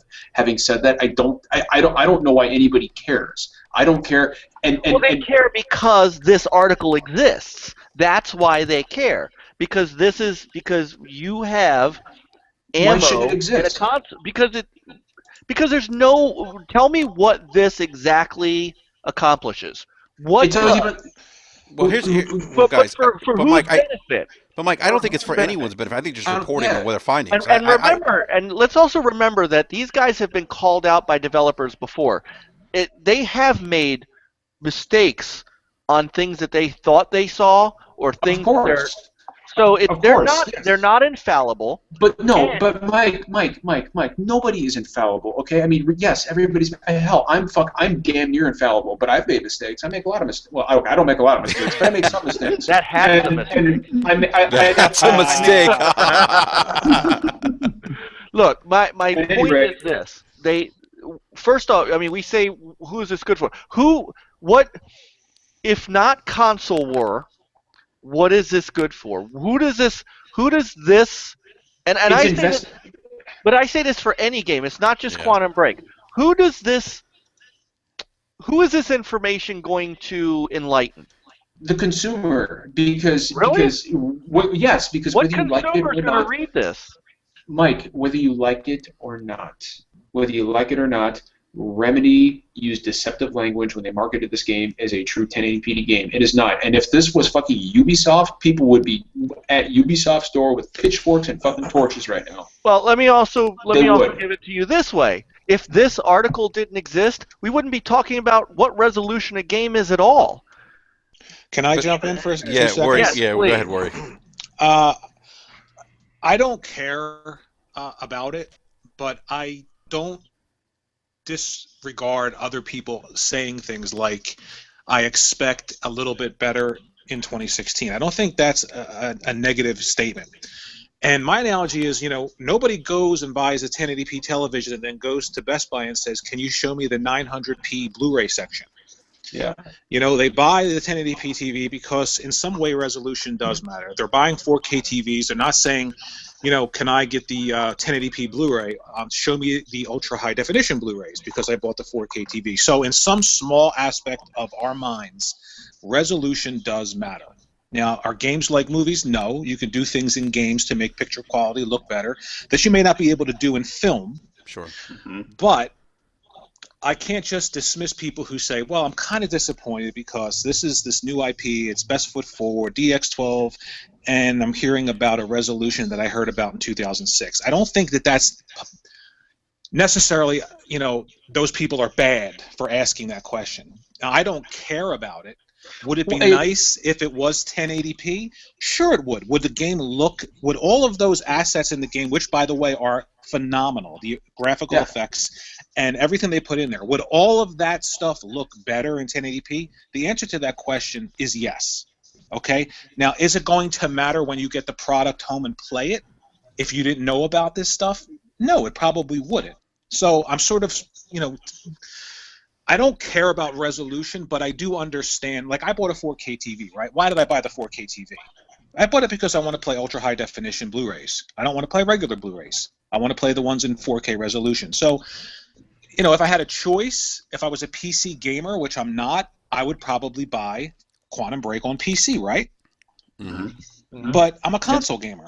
So I kind of understand both sides of the argument, but I do think that it's completely overblown when it comes to resolution and buy a game for that. Well, you know, let me just chime in. I want to say something real quick because I'm actually one of those guys worried that, you know, has that expectation of resolution being greater than 720p because of what we had last console generation. You know, when I bought these game consoles that have newer tech, the expectation, and I'm not saying that 1080p is the end all be all of gaming, because obviously, you know, there's great games that look beautiful. Rise comes to mind. You know, that's native 900p resolution. But yeah, I'm one of those. 4, 720p. Yeah. But I'm one of those guys that Battlefront is 720p. Battlefront, I'm great. sorry. Yeah, Battlefront. Yeah, looks great. Apparently, DirectX 12. Yeah, but I'm one of those guys that had that expectation. And it's funny, I think I said that on Twitter, and people kind of looked at me cross-eyed. They're like, well, no, there's nothing wrong with the expectation. Yeah, there's nothing wrong with expecting technology to evolve. Yes, and that was kind of my point, that my expectation is the evolution of the technology from last console generation to this console generation, where you have better hardware, that games should be, you know, greater than 720. Now, that doesn't mean that Quantum Break sucks. Like, I wouldn't say the game's going to suck or that it's going to look bad. Let me take that on a little bit, because we're, you know, and this is this is where we're taking one piece of it and thinking that that's the tech, that like there's evolution in different areas. So for what this game is doing, perhaps they have to do it the way they're doing it. And perhaps that means, in Digital Foundries' words, in fact, nailing down resolution proves rather difficult. Maybe because what they decided was just arbitrarily hitting something for the sake of hitting something doesn't allow them screen space lighting and occlusion and global illumination that no other game. What I'm hearing from people that are playing the game is that they can't think of another game that actually does the things that Quantum Break is doing. So this game is evolving with the tech. I mean, literally, what we're saying, what some people are making it sound like is this game could be on the Xbox 360 because it's 720p.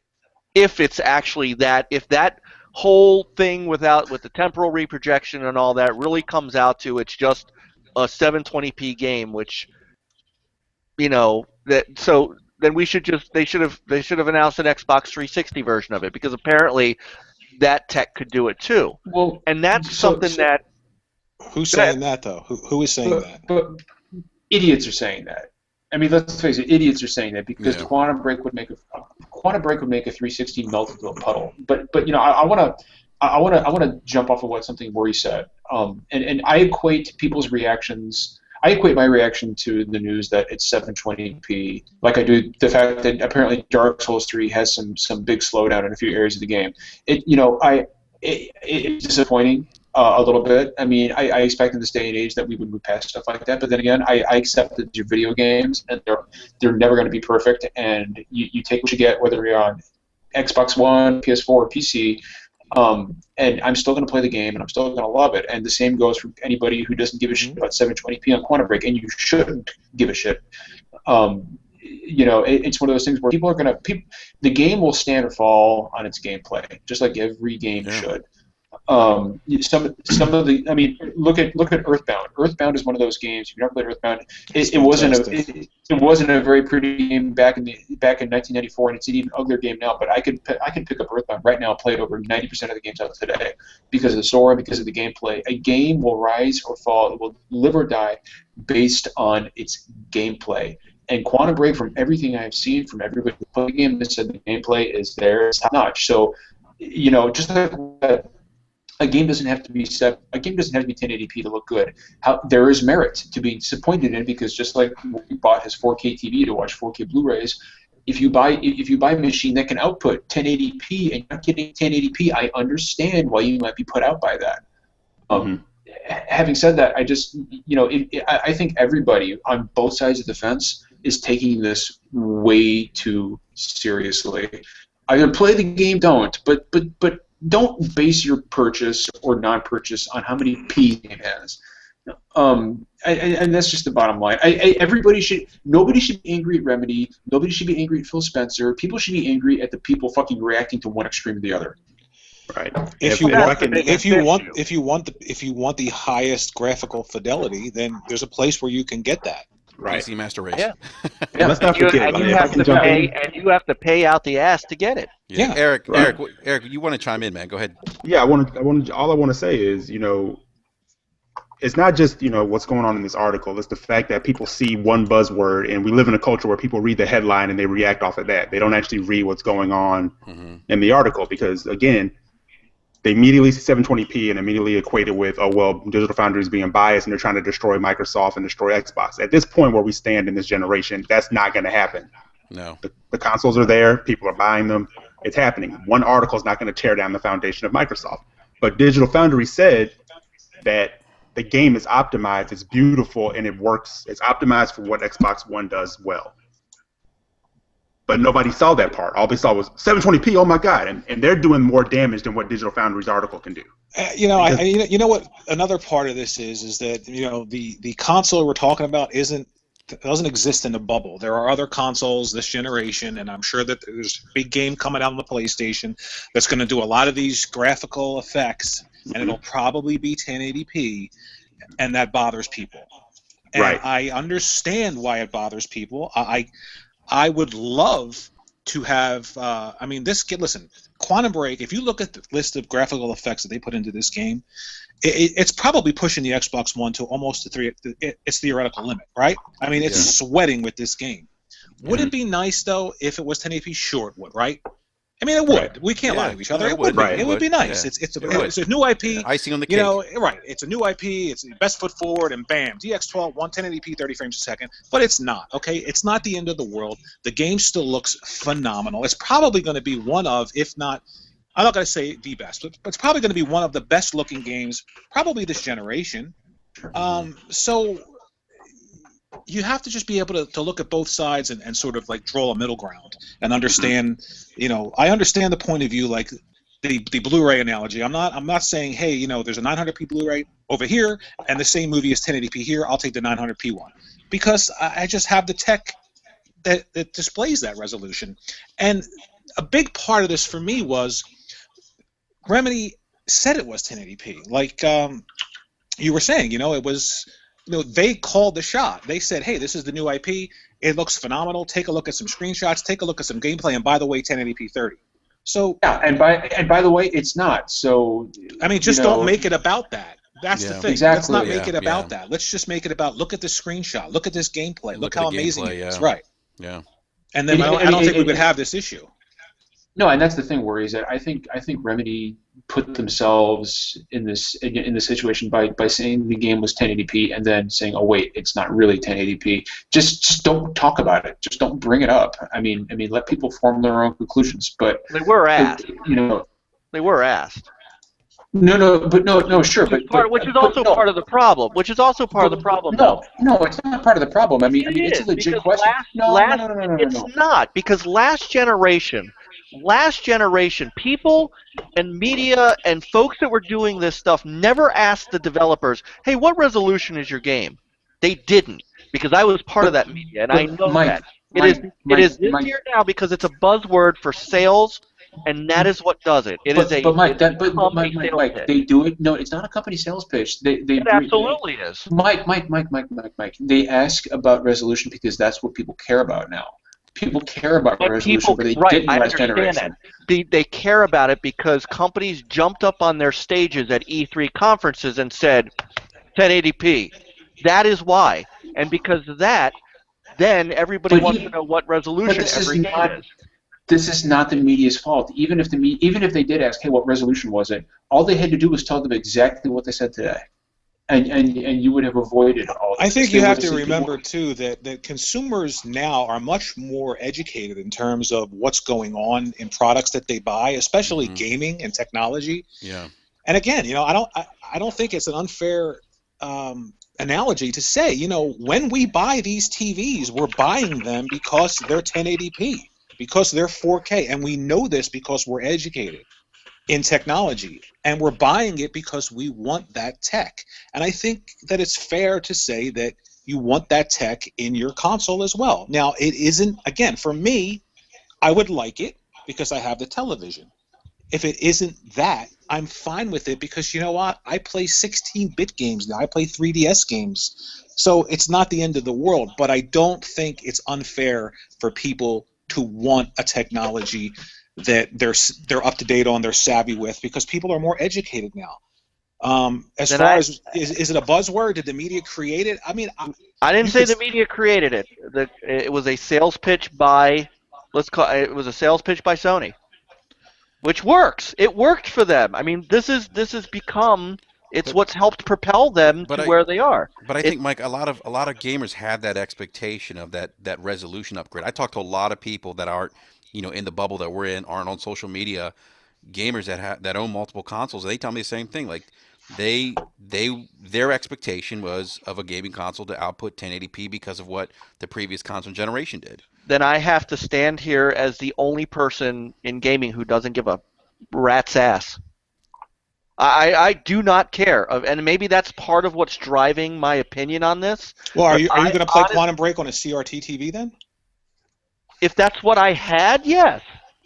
But I have an Xbox One, and so Right. therefore I'm going to play the game because I have an Xbox One, regardless of the So- resolution. Then This who is- cares? Then who cares? That's my point. Is that what does Digital Foundry actually accomplish by doing this? If They've we're been not doing this supposed for to care. years. Well, They've been right. doing But this They did for it last years. console generation too. And they have. I mean, this is what I they didn't do. care. I personally, Honestly, Mike, I didn't they care do it- back then either. but Mike, they don't do it. They don't do it because there's some vast conspiracy or they want to shut one game down and prop another game up. They do it because a lot of people, including myself, find the actual tech behind this fascinating. That's why they do it, and you know what? If a game is, they also do it because if a game is running like a shit show, Quantum Break is not running like a shit show. But they don't just measure resolution; they measure frames per second. They measure fucking pixel count. So if a game is running like shit, people deserve to know that. That's I why understand. Digital Foundry does what they do. Remember what I tweeted you the other day? You tweeted out it's the game 720p and struggling. You used the word struggling, and I Yes. asked you where you got that from, and you said the Digital Foundry article, which No, I didn't. No. So I didn't say the struggling thing. The struggling thing I had heard on Twitter, and then I was corrected on that. I said, okay, all right, well, okay, that's apparently not the case. Right, and Um, so people got that from the little bit that Digital Foundry said there was one area that it dropped a little bit, and so that's what I mean is what does this accomplish other than this is more. Most people didn't. The part of the issue with last generation and Digital Foundry was there was no social media to push it. There was no Twitter, there was no Facebook, there was NeoGAF, but there wasn't that push. That was where you kind of had that talk. Now, anything that comes out on Digital Foundry is tweeted all over hell and half a creation, whether it's correct or not. And so, is it social media's fault and not Digital Foundry then? well, I blame a lot of things on social media, but I've never understood. And look, I'm older than all of you guys, as John so likes to tease me on. So I don't understand it the way you guys understand it.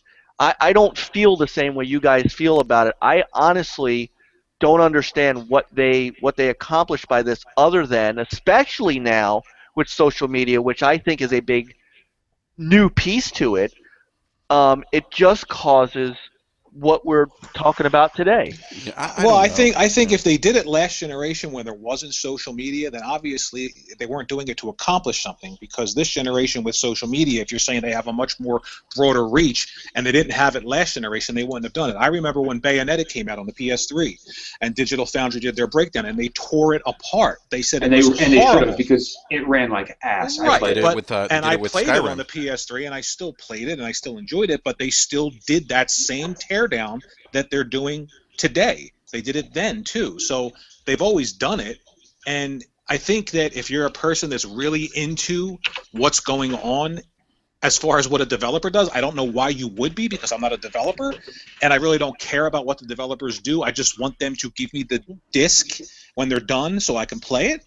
But if you're into that, then that's what Digital Foundry serves, those kind of people. So there is one other thing, and I do want to bring this up because I do think that this is something that we're not taking into account when we're talking about Digital Foundry.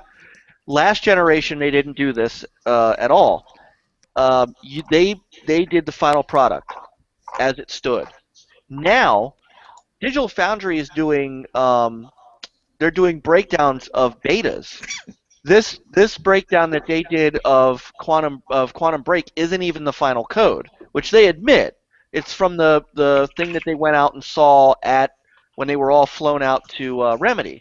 Right. So what we're seeing is not even what the final piece is going to be, which may actually turn out to be a little different. The gold may, Now that point you're making, I agree with. I don't agree with pulling apart a product when it isn't even finished yet. Yeah. And they did that, and they pulled apart a little bit of Star Wars Battlefront. And this is one of Mike, the division. I mean, the code they had for the game was the finished code. I mean, it's the final build of the game. Not of Quantum Break, it wasn't. This is not the final build. This is not the gold build. No, it's not. Mike, they went gold after this. Mike, it's the build that reviewers have as of last No, week. it is not. It is No, they said absolutely no. They said that today. They said that today. It's part of their statement. I have it right here. Where is that? That is. I will pull it back up. I am looking at it right now. I will pull the statement back up, and that patch that is coming out has nothing to do with graphics. I didn't say the patch did. The reviewers have that patch already. Yeah, I mean the build that they were using was the final code. That's the term It that they does not used. say that here. Hold on. I'm looking right at the statement. Hold on.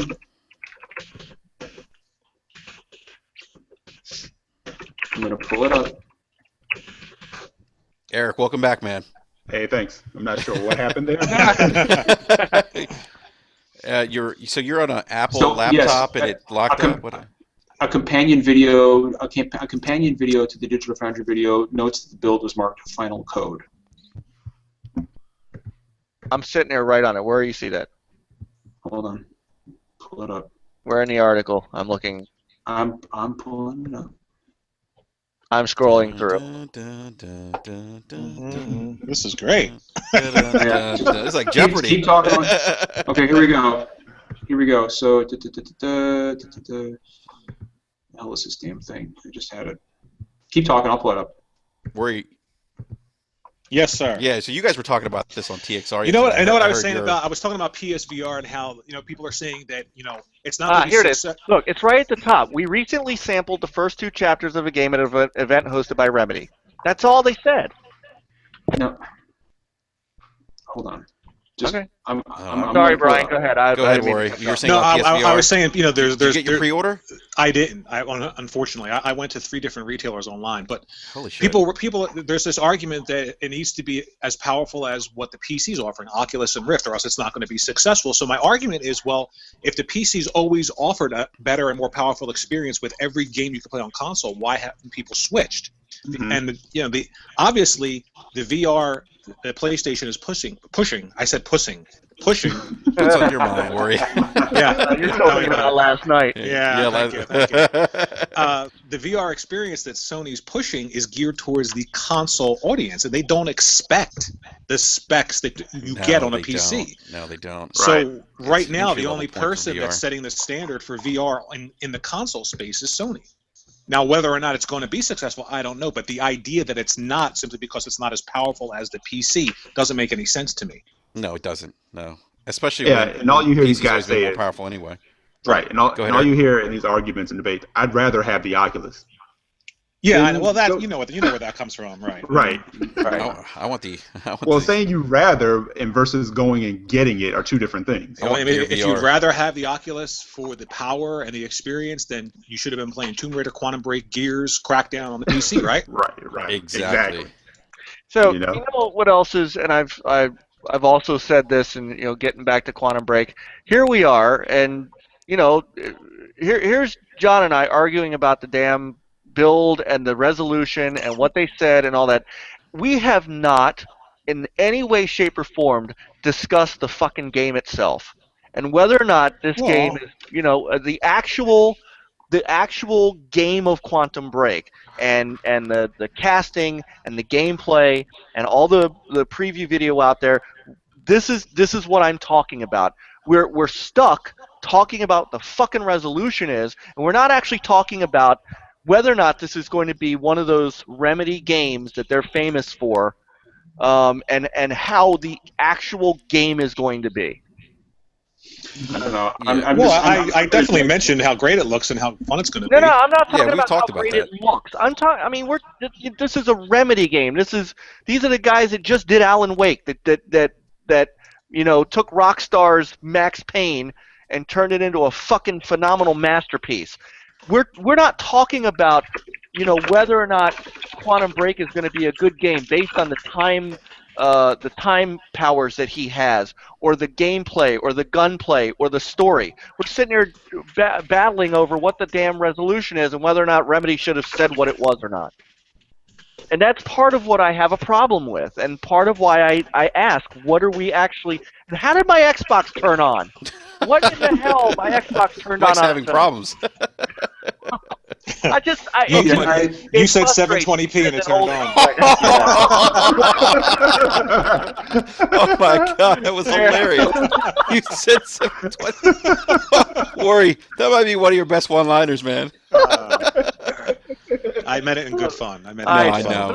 But I mean, and this makes no, but we're just having a conversation here. No, I understand. We're not trashing the game or no. I understand that, but my overarching point.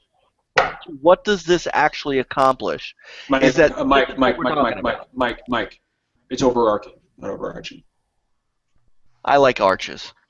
I just let you know. I have the golden arches. McDonald's has the golden arch. I like the golden arcs. I like the golden M. I'm a big fan of McDowell's. McDowell's is great. There's nothing like a Big Mick on a sunny afternoon. Right.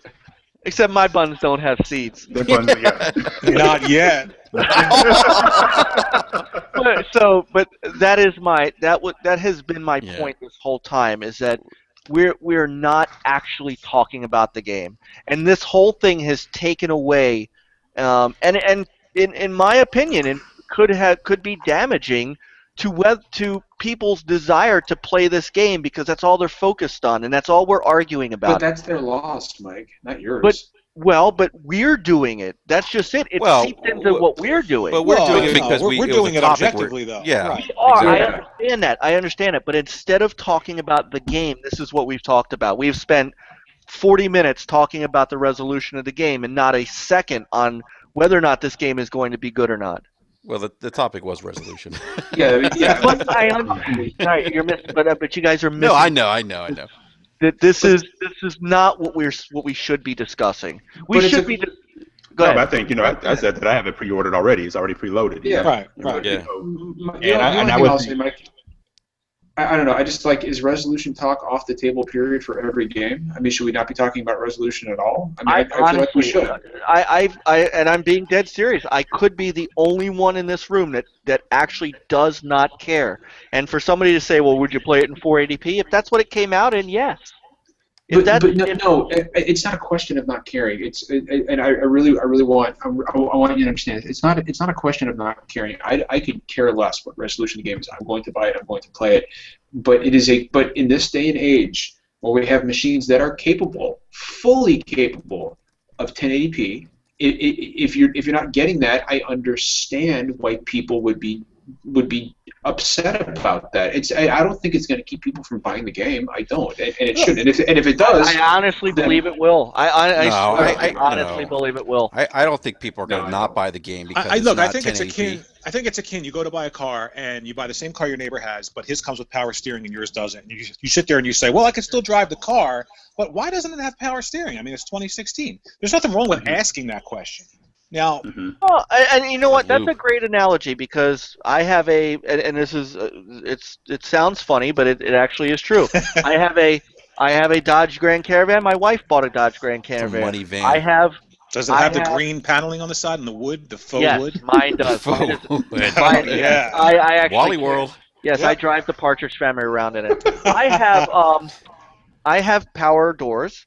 Hers did Right. not come with power doors. Right. For a little while, she said, "Man, I really like that power doors." Yeah. But you know what? In the end, she doesn't care. She still drives the van. Right, but she did ask that question in the beginning, and there was nothing wrong with it. Right, I just want to point out that I drive a Porsche. thank you for your I'm talking service. about- I Thank you for your just I'm service talking to the about- country. And I'm just going to say that when I say Porsche, I'm not talking about a car. I'm talking about my wife. oh boy. Woo! Oh boy. We got to get John home. Yeah, John, how long you been in the hotel, man? Yeah, we gotta get John open. I didn't get that. Yeah. Don't worry about it. Where Don't you worry missed about it. where you missed a random guy coming into his room in the middle Okay. of the No, podcast. that was, Okay. no, worry. Yeah, somebody apparently like called my hotel phone while we were on the podcast, and they were like, "Sir, did you call 911?" My roommate came in here. He was like, "Did you call 911?" I was like, "No." We might have to in a minute if Mike has a fucking aneurysm about 720p, but as of right now, no.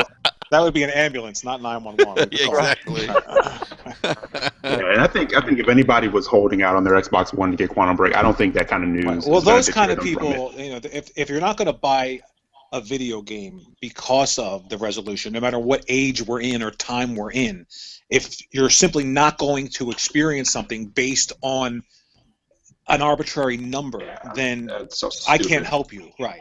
But Yeah. for other people who are still going to experience it, but still have those questions and doubts and, you know, whys, I don't have a problem with those people asking those questions. Mhm. Well, for me, again, it's a separate issue. It's technology, but it doesn't mean that I'm not going to buy the game or I think the game's going to look terrible. You know, I'm No, smart enough. not at all. I'm smart enough to know that, you know, resolution isn't the end all and be all of a game. It comes down to gameplay, and you can have beautiful games. Rise is the perfect example of that.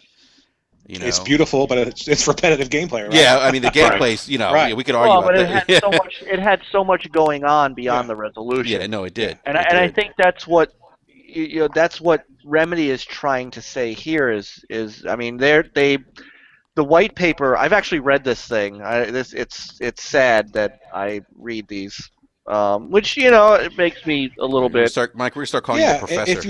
if you don't You know, understand why people do it, then don't read it. Right. I mean, Forget about it. Well, to John's point, and it does, you know, he does make a little bit of a point for me that for him reading Digital Foundry is educational to him. He likes to talk about he likes to read about the tech. So I read through this SIGGRAPH, you know, paper because they talked about, you know, all the stuff that they're doing in the game and all the effects and things like that. That stuff does interest me. It just doesn't interest me in that, well, if that makes it 720p, well then, you know, the console is a underpowered Fisher-Price failure, which is really what has come of this. And so that really gets to the crux of what I'm trying to say. And it just honestly makes me feel old. Because I do feel like I'm the only one who doesn't care. No, Well, I And don't I know have why a you feel 1080. that way. And I have a 1080p television. I'm well aware of what I bought, but that doesn't mean that every single I am aware that every single solitary thing that crosses that TV isn't going to be 1080p. I know that, and I'm okay with that. And I because if the content is good, then the resolution doesn't matter to me, and that's just how I feel. Yeah, but I actually told Enrique this. I said that's one thing that never crossed my mind when they announced next generation consoles, that we'd be having resolution issues for a resolution standard that's been around for quite some time. So the fact that we're still having a resolution talk, yeah, it is fair that people kind of ask that. My biggest concern or thought when they announced these consoles, I was like 500 gigabyte hard drives, really? Yeah. Oh yeah, Day and age? yeah, that was terrible. That's terrible. They did that. Yeah.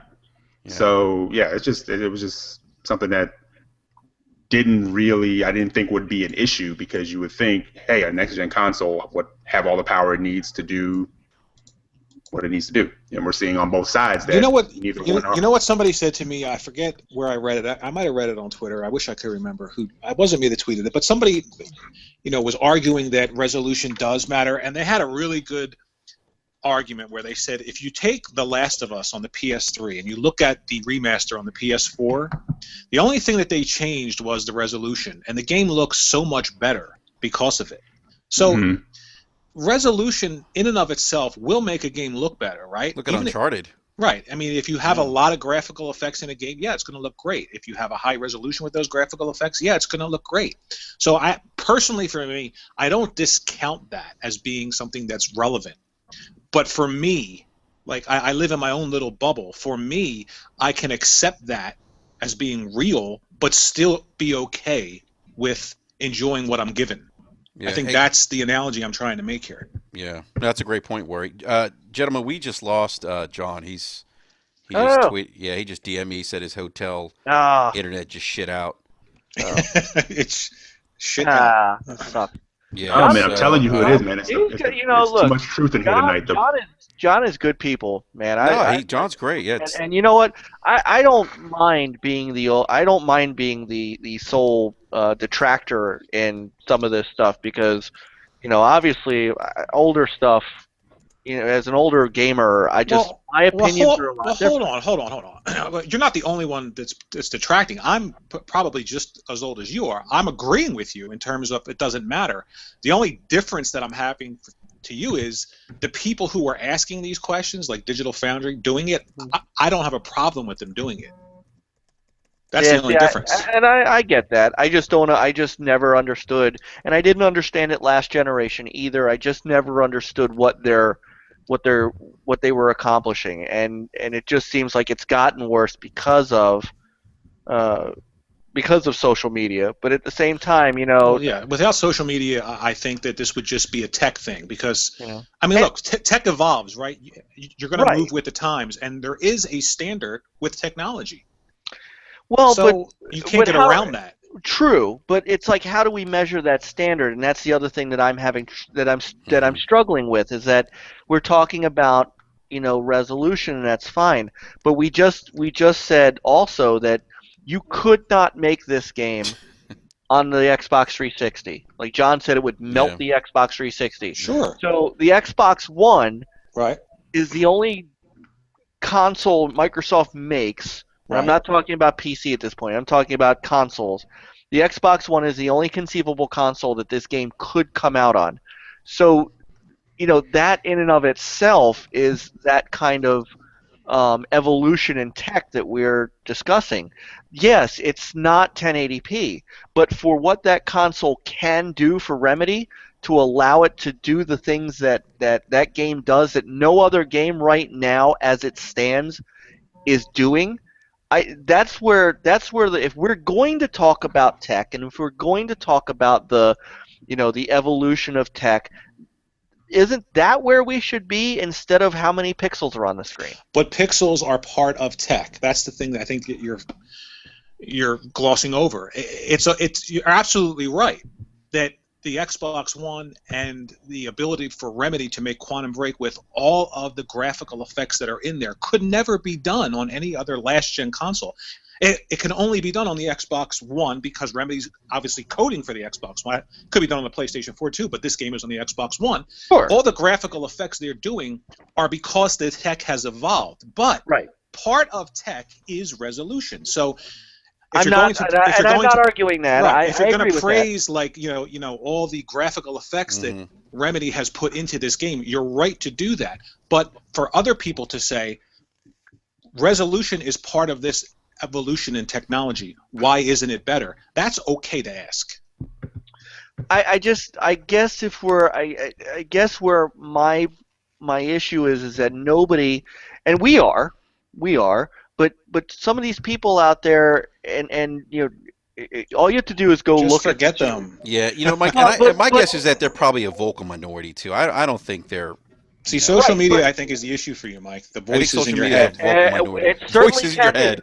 Yeah. Right. What did you say? Where it's like walking to an People insane asylum? It's like walking into a mental hospital and telling the doctor, I would like every single patient in this hospital's thoughts to be in my head right now. No, I don't disagree. But those people are not looking at the totality of things. Well, don't they're never worry about going them, to. though. They're not going Yeah, to. you look at the totality of it and forget Yeah, about and it's them. like I said, those are the same ones who are missing the fact that Digital Foundry did say that the game is beautiful, the art direction's amazing, and it's Right, they said all of those things. Well, at Yeah. the bottom of it, they say overall there's a lot of advanced technology powering Yes. Quantum Break. Yeah. right. Yeah. Right. So But none of the maniacs are hearing that. right, But you know what, nobody though? sees that. But I think there is a lot of this came from that Forbes article that came out. I don't know if you guys read that article. That Yeah. guy, yeah, About I read it, 720p. and that guy can take a dunk.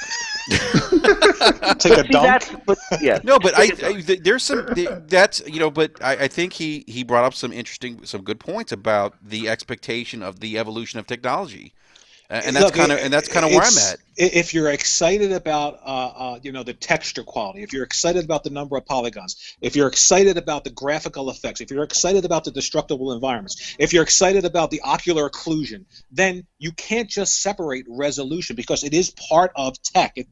It's just like all those other things. So if you're excited about all those other things, it's okay to be a little disappointed that some part of the tech isn't up to snuff. Maybe I'm saying. So I understand, asking those questions, but I don't agree with the fact that people are not going to buy a product simply because in a closed environment, in a closed box, which is going to have limitations when you buy it because it's closed, that you're going to argue about, well, there's 15 graphical effects, but the 16th one isn't what I think it should be, so I'm not going to buy a product. That's Right. insane. Right. That guy's article, Jason's article on Forbes, never touches on the totality either. It's simply what he did, and I've got it up right now, is he basically took all the bad things that Digital Foundry said about the game's resolution and didn't say a word about anything else. Did not even But see, bring up. I took that as he was taking a piece of the puzzle out and talking about that one piece of the puzzle, and But not that's saying that the game was terrible. I mean, I thought that he brought up a good point about the resolution. That goes back to how I feel about it. Like that, my expectation last generation. We look at the hardware from this console generation to last console generation. We're getting games 720p. The expectation for me, again, I think what he was saying is, hey, you know what? Why are we still seeing, year 3 into a console generation, third generation game? Why are we potentially seeing a game at native 720p resolution? But he even says, and let me slide this in before anyone makes the graphics and frame rate and resolution don't matter. It's all about the gameplay argument. So he's dismissing everything else, and that's what I had that's what I have a problem with, and that's hard for me to come to grips with. Well, is that I don't agree with dismissing everything else. I don't agree with that piece. I mean, the title of his article is "Next Gen is Failing Us: Quantum Break allegedly running at 720p on Xbox One," and he never pulls anything out of the Digital Foundry article that talks about the rest of the tech that goes into it. Mm-hmm. He hammers in on the 720p. He hammers in on where Digital Foundry concluded that tearing in frame drops result in judder and blah, blah, blah. He never actually talks about anything good that Digital Foundry did say. Mm-hmm. And so if I read this, why would I want to buy the game? Just reading this. But why are you upset by that, though? Like, why, if you don't understand why people talk about resolution, why are you upset when people do talk about it in stories and articles? And why does it bother you? Because they're not taking the totality. Because I don't understand why they're not taking the totality. It's like reading a one-sided political document. Why aren't they talking about the rest of it? Why aren't they giving the other side of it? Why aren't they giving, where is any of the positives? Well, but if you find one person doing that and you find 2 other articles that don't, just focus on the 2 that don't and ignore that one.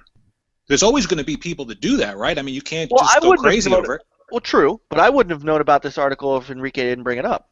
Right. It's Enrique's fault. It's all my fault. I'm glad we got there. I was waiting to get to that point.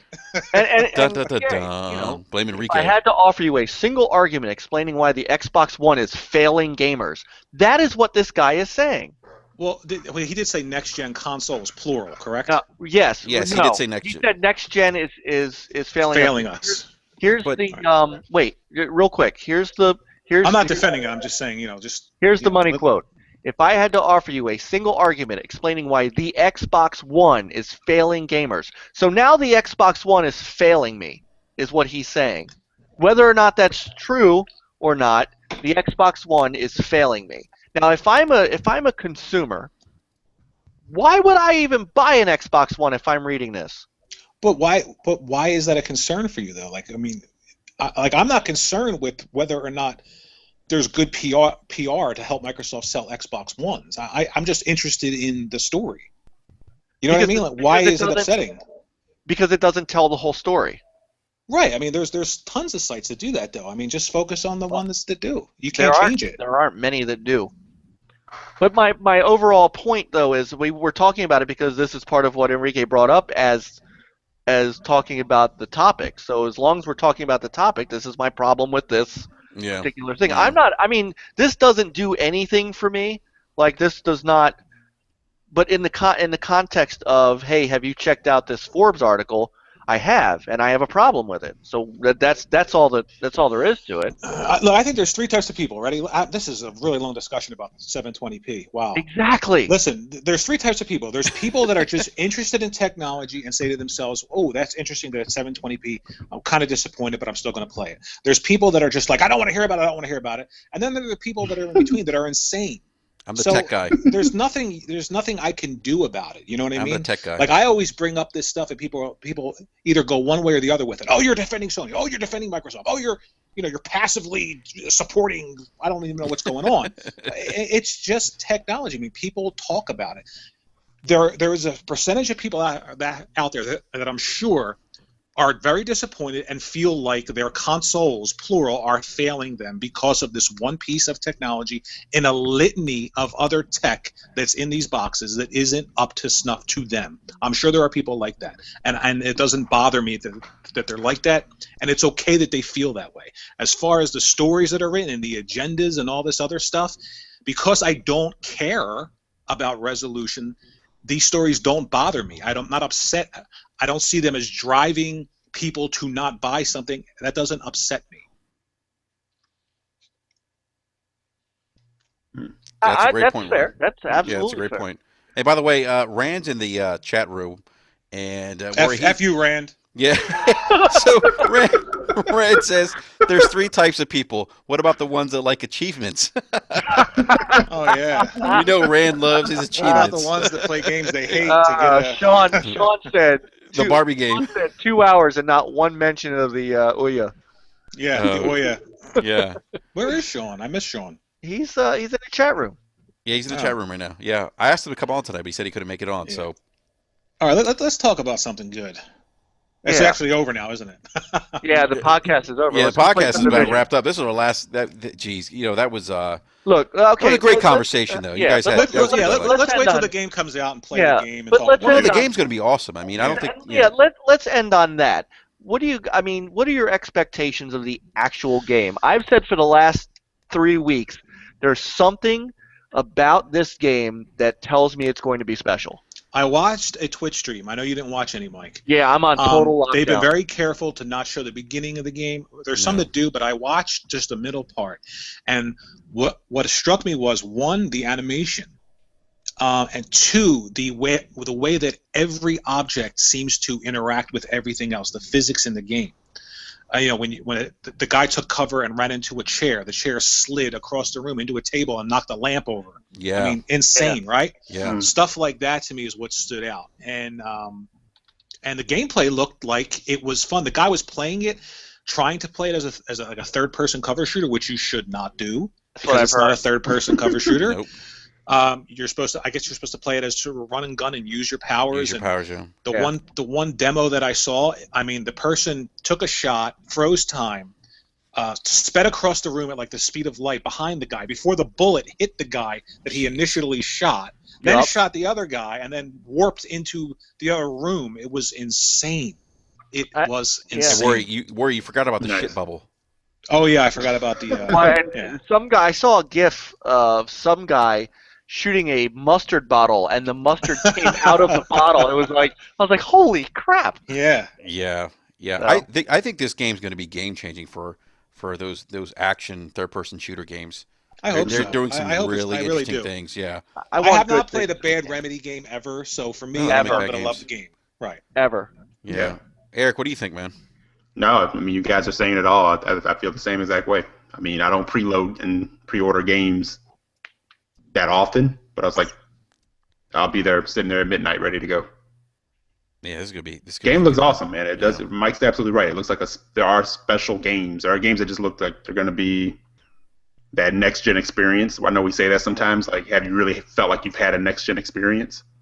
So No, and I think they're offering something new. I mean, I think you're right, Eric. This is for me. I'm looking at this game as like a true next gen experience in the sense that they're offering a different type of gameplay that we haven't experienced in these types of games before. Well, isn't it what you guys considered The Witcher 3 to be? Like, I heard people say The Witcher 3 was the first time they felt like they had played a next-gen game. I think you said it, Rory. Yeah, I did say that. Yeah. Personally, for me, when I first loaded up The Witcher, and that beginning scene after the prologue where you're sitting under the tree, and you first get control and that sunset, I thought, wow, I mean, this is next-gen. Mm-hmm. Yeah, that's what I'm hoping for Quantum Break. Honestly, funny enough for me, the biggest thing that has felt next gen to me hasn't even really been a specific game. It's like that night that we were out in the Division, those nights that we've been in Halo, the Titanfall nights, the nights when we're really doing that online co-op and that smooth, great multiplayer feel where it's just like, I don't remember doing this unless I hauled my computer over to somebody's house. Like we had it last generation, but we didn't have it like we have it now. Dropping in and out of games, partying up and being able to just pop in and out of a group at will, and then just, I mean, that has been what's felt more next gen to me than anything else, has been the socialization aspect. Mm-hmm. Yeah, I mean, I agree with that. Sometimes the not the socialization aspects on the console, but again, the social media aspects are things that I think personally, this is just personally for me, are kind of detrimental to my enjoyment. But the social aspects on the actual consoles, I think you're right, are definitely driving the experience. Yeah, and we're having these experiences, Mike, like you said, with the Division and these bigger, more complex worlds. Yeah, and that's the part that has me excited. I mean, look, I go back to the OG Xbox, playing on Xbox Live and running with clans but this is just on a different level. Going through New York City with your friends and just having this big landscape, this big world that we've never had these kind of experiences before. Next gen, right? Yeah. No, you're right. We haven't. You could not put the Division on an Xbox 360. Oh, no, of course not. It would red ring at the sight of the Division. it would have already done that before the Division. Exactly. You know what? Curiously, that only happened to me one time. I know people. I used to hear stories about 10 times, 11 times. I had a buddy happen 3 times in like 3 years of having it. Yeah. You know what's crazy? I had a buddy happen to it 3 times, and he kept going back and getting it for Gears of War. Well, that's a testament to the strength of the library on that console. Yeah. Oh yeah. I have Gears. Knock on wood. I still have it. My Elite 360 still works like a charm. Cool. I had 4 returns before I got rid of that one and got the one with the new chipset in it. A moment of silence for the Wii U. Actually, Worry, one more topic before we wrap up. That's a great segue. No, Enrique. No. So, yeah, that was the big news. Hey, the Mike, rumor. we're wrapping up. One more topic. One more I topic. mean, One you more guys, topic. we can hold. I mean, we can hold this. You guys can just jump on NLG on Friday. We can hold it till then. One more topic. There you go. All right. That sounds good. Okay, why don't we do that? Yeah, why don't we? That sounds like a plan. What time Friday? At 10 o'clock, and not to the next and level not to pimp this on your podcast, but we will be having Jeff John Bartram. does. Jeff Bartram, Doc Cupcake will be on with us. Nice.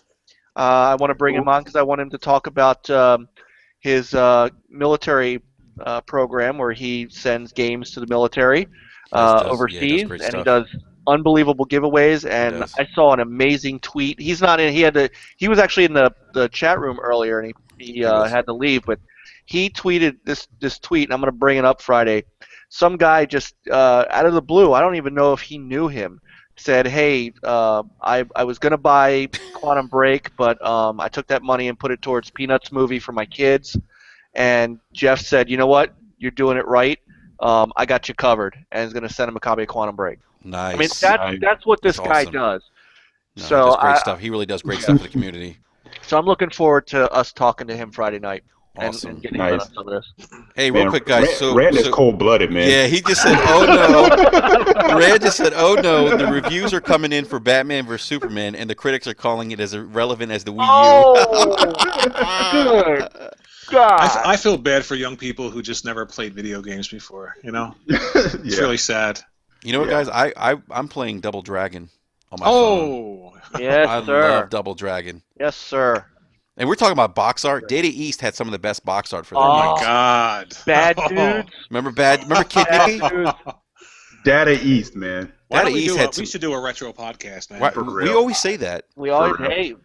I'm ready. Hey, Worry, we could do it right now. No, that's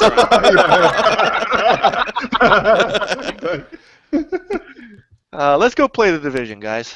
What do you say? Yes, let's play some Division. All right, gentlemen, we're going to wrap up the podcast. No, we're not. No, yes, we are. No, it's time to wrap it up. Yes, we are. No. Hey, Worry, are we live? No. Hey, all seriousness, I just want to give you a shout, Enrique. You've grown quite a bit as a podcast host, man. You're doing great. You're doing a great job. Thank you, man. I appreciate that. Yeah, man. Definitely. Worry's always busting my chops. Nintendo seal of approval. Thank you. For those of you out there that don't know what that is, just go get some achievements. You know I don't think Rand knows what that is. Rand's the only guy I know who's never played an SNES game. Oh, let's not go on Rand now. He's a good guy. No, he is a good guy. He just never played a Super Nintendo. I was like, remember that? We're all like, what? Yeah. We all couldn't believe it. It was hilarious. This is for you, Enrique. The official. Thank you. There it is. Thank you. There you go. Well, I thank you. No, I seriously. Did I tell you, by the way, guys, that this was not ending? Wait, well, hold on. I want to say thank you. By the way, from now on, all your podcasts have to be in 60 frames per second, or we will reject it. Oh my gosh! Hopefully they're at 1080p. By the way, Mike, the Division is dynamic resolution. Anyhow, but no, seriously, I want to thank all you guys, for joining me and being guests. I couldn't have done this without you guys coming on and being supportive. So big thank you to everyone in the live chat, to all my current and past guests. Big thank you to all you guys. I mean that. So no problem, man. Yeah, man. Yeah. So to the viewers who are watching, a big thank you, and again to everyone in the live chat. I think there was great conversation in the live chat. And Rand actually made it really entertaining jumping in. Yes, Kinda at the last minute. Rand was sad, but now he's happy again. He's happy again. Yes, he's happy. So, all right, gentlemen. Unless you have anything else you want to talk about, we're going to call this a wrap. No one. I have one more thing.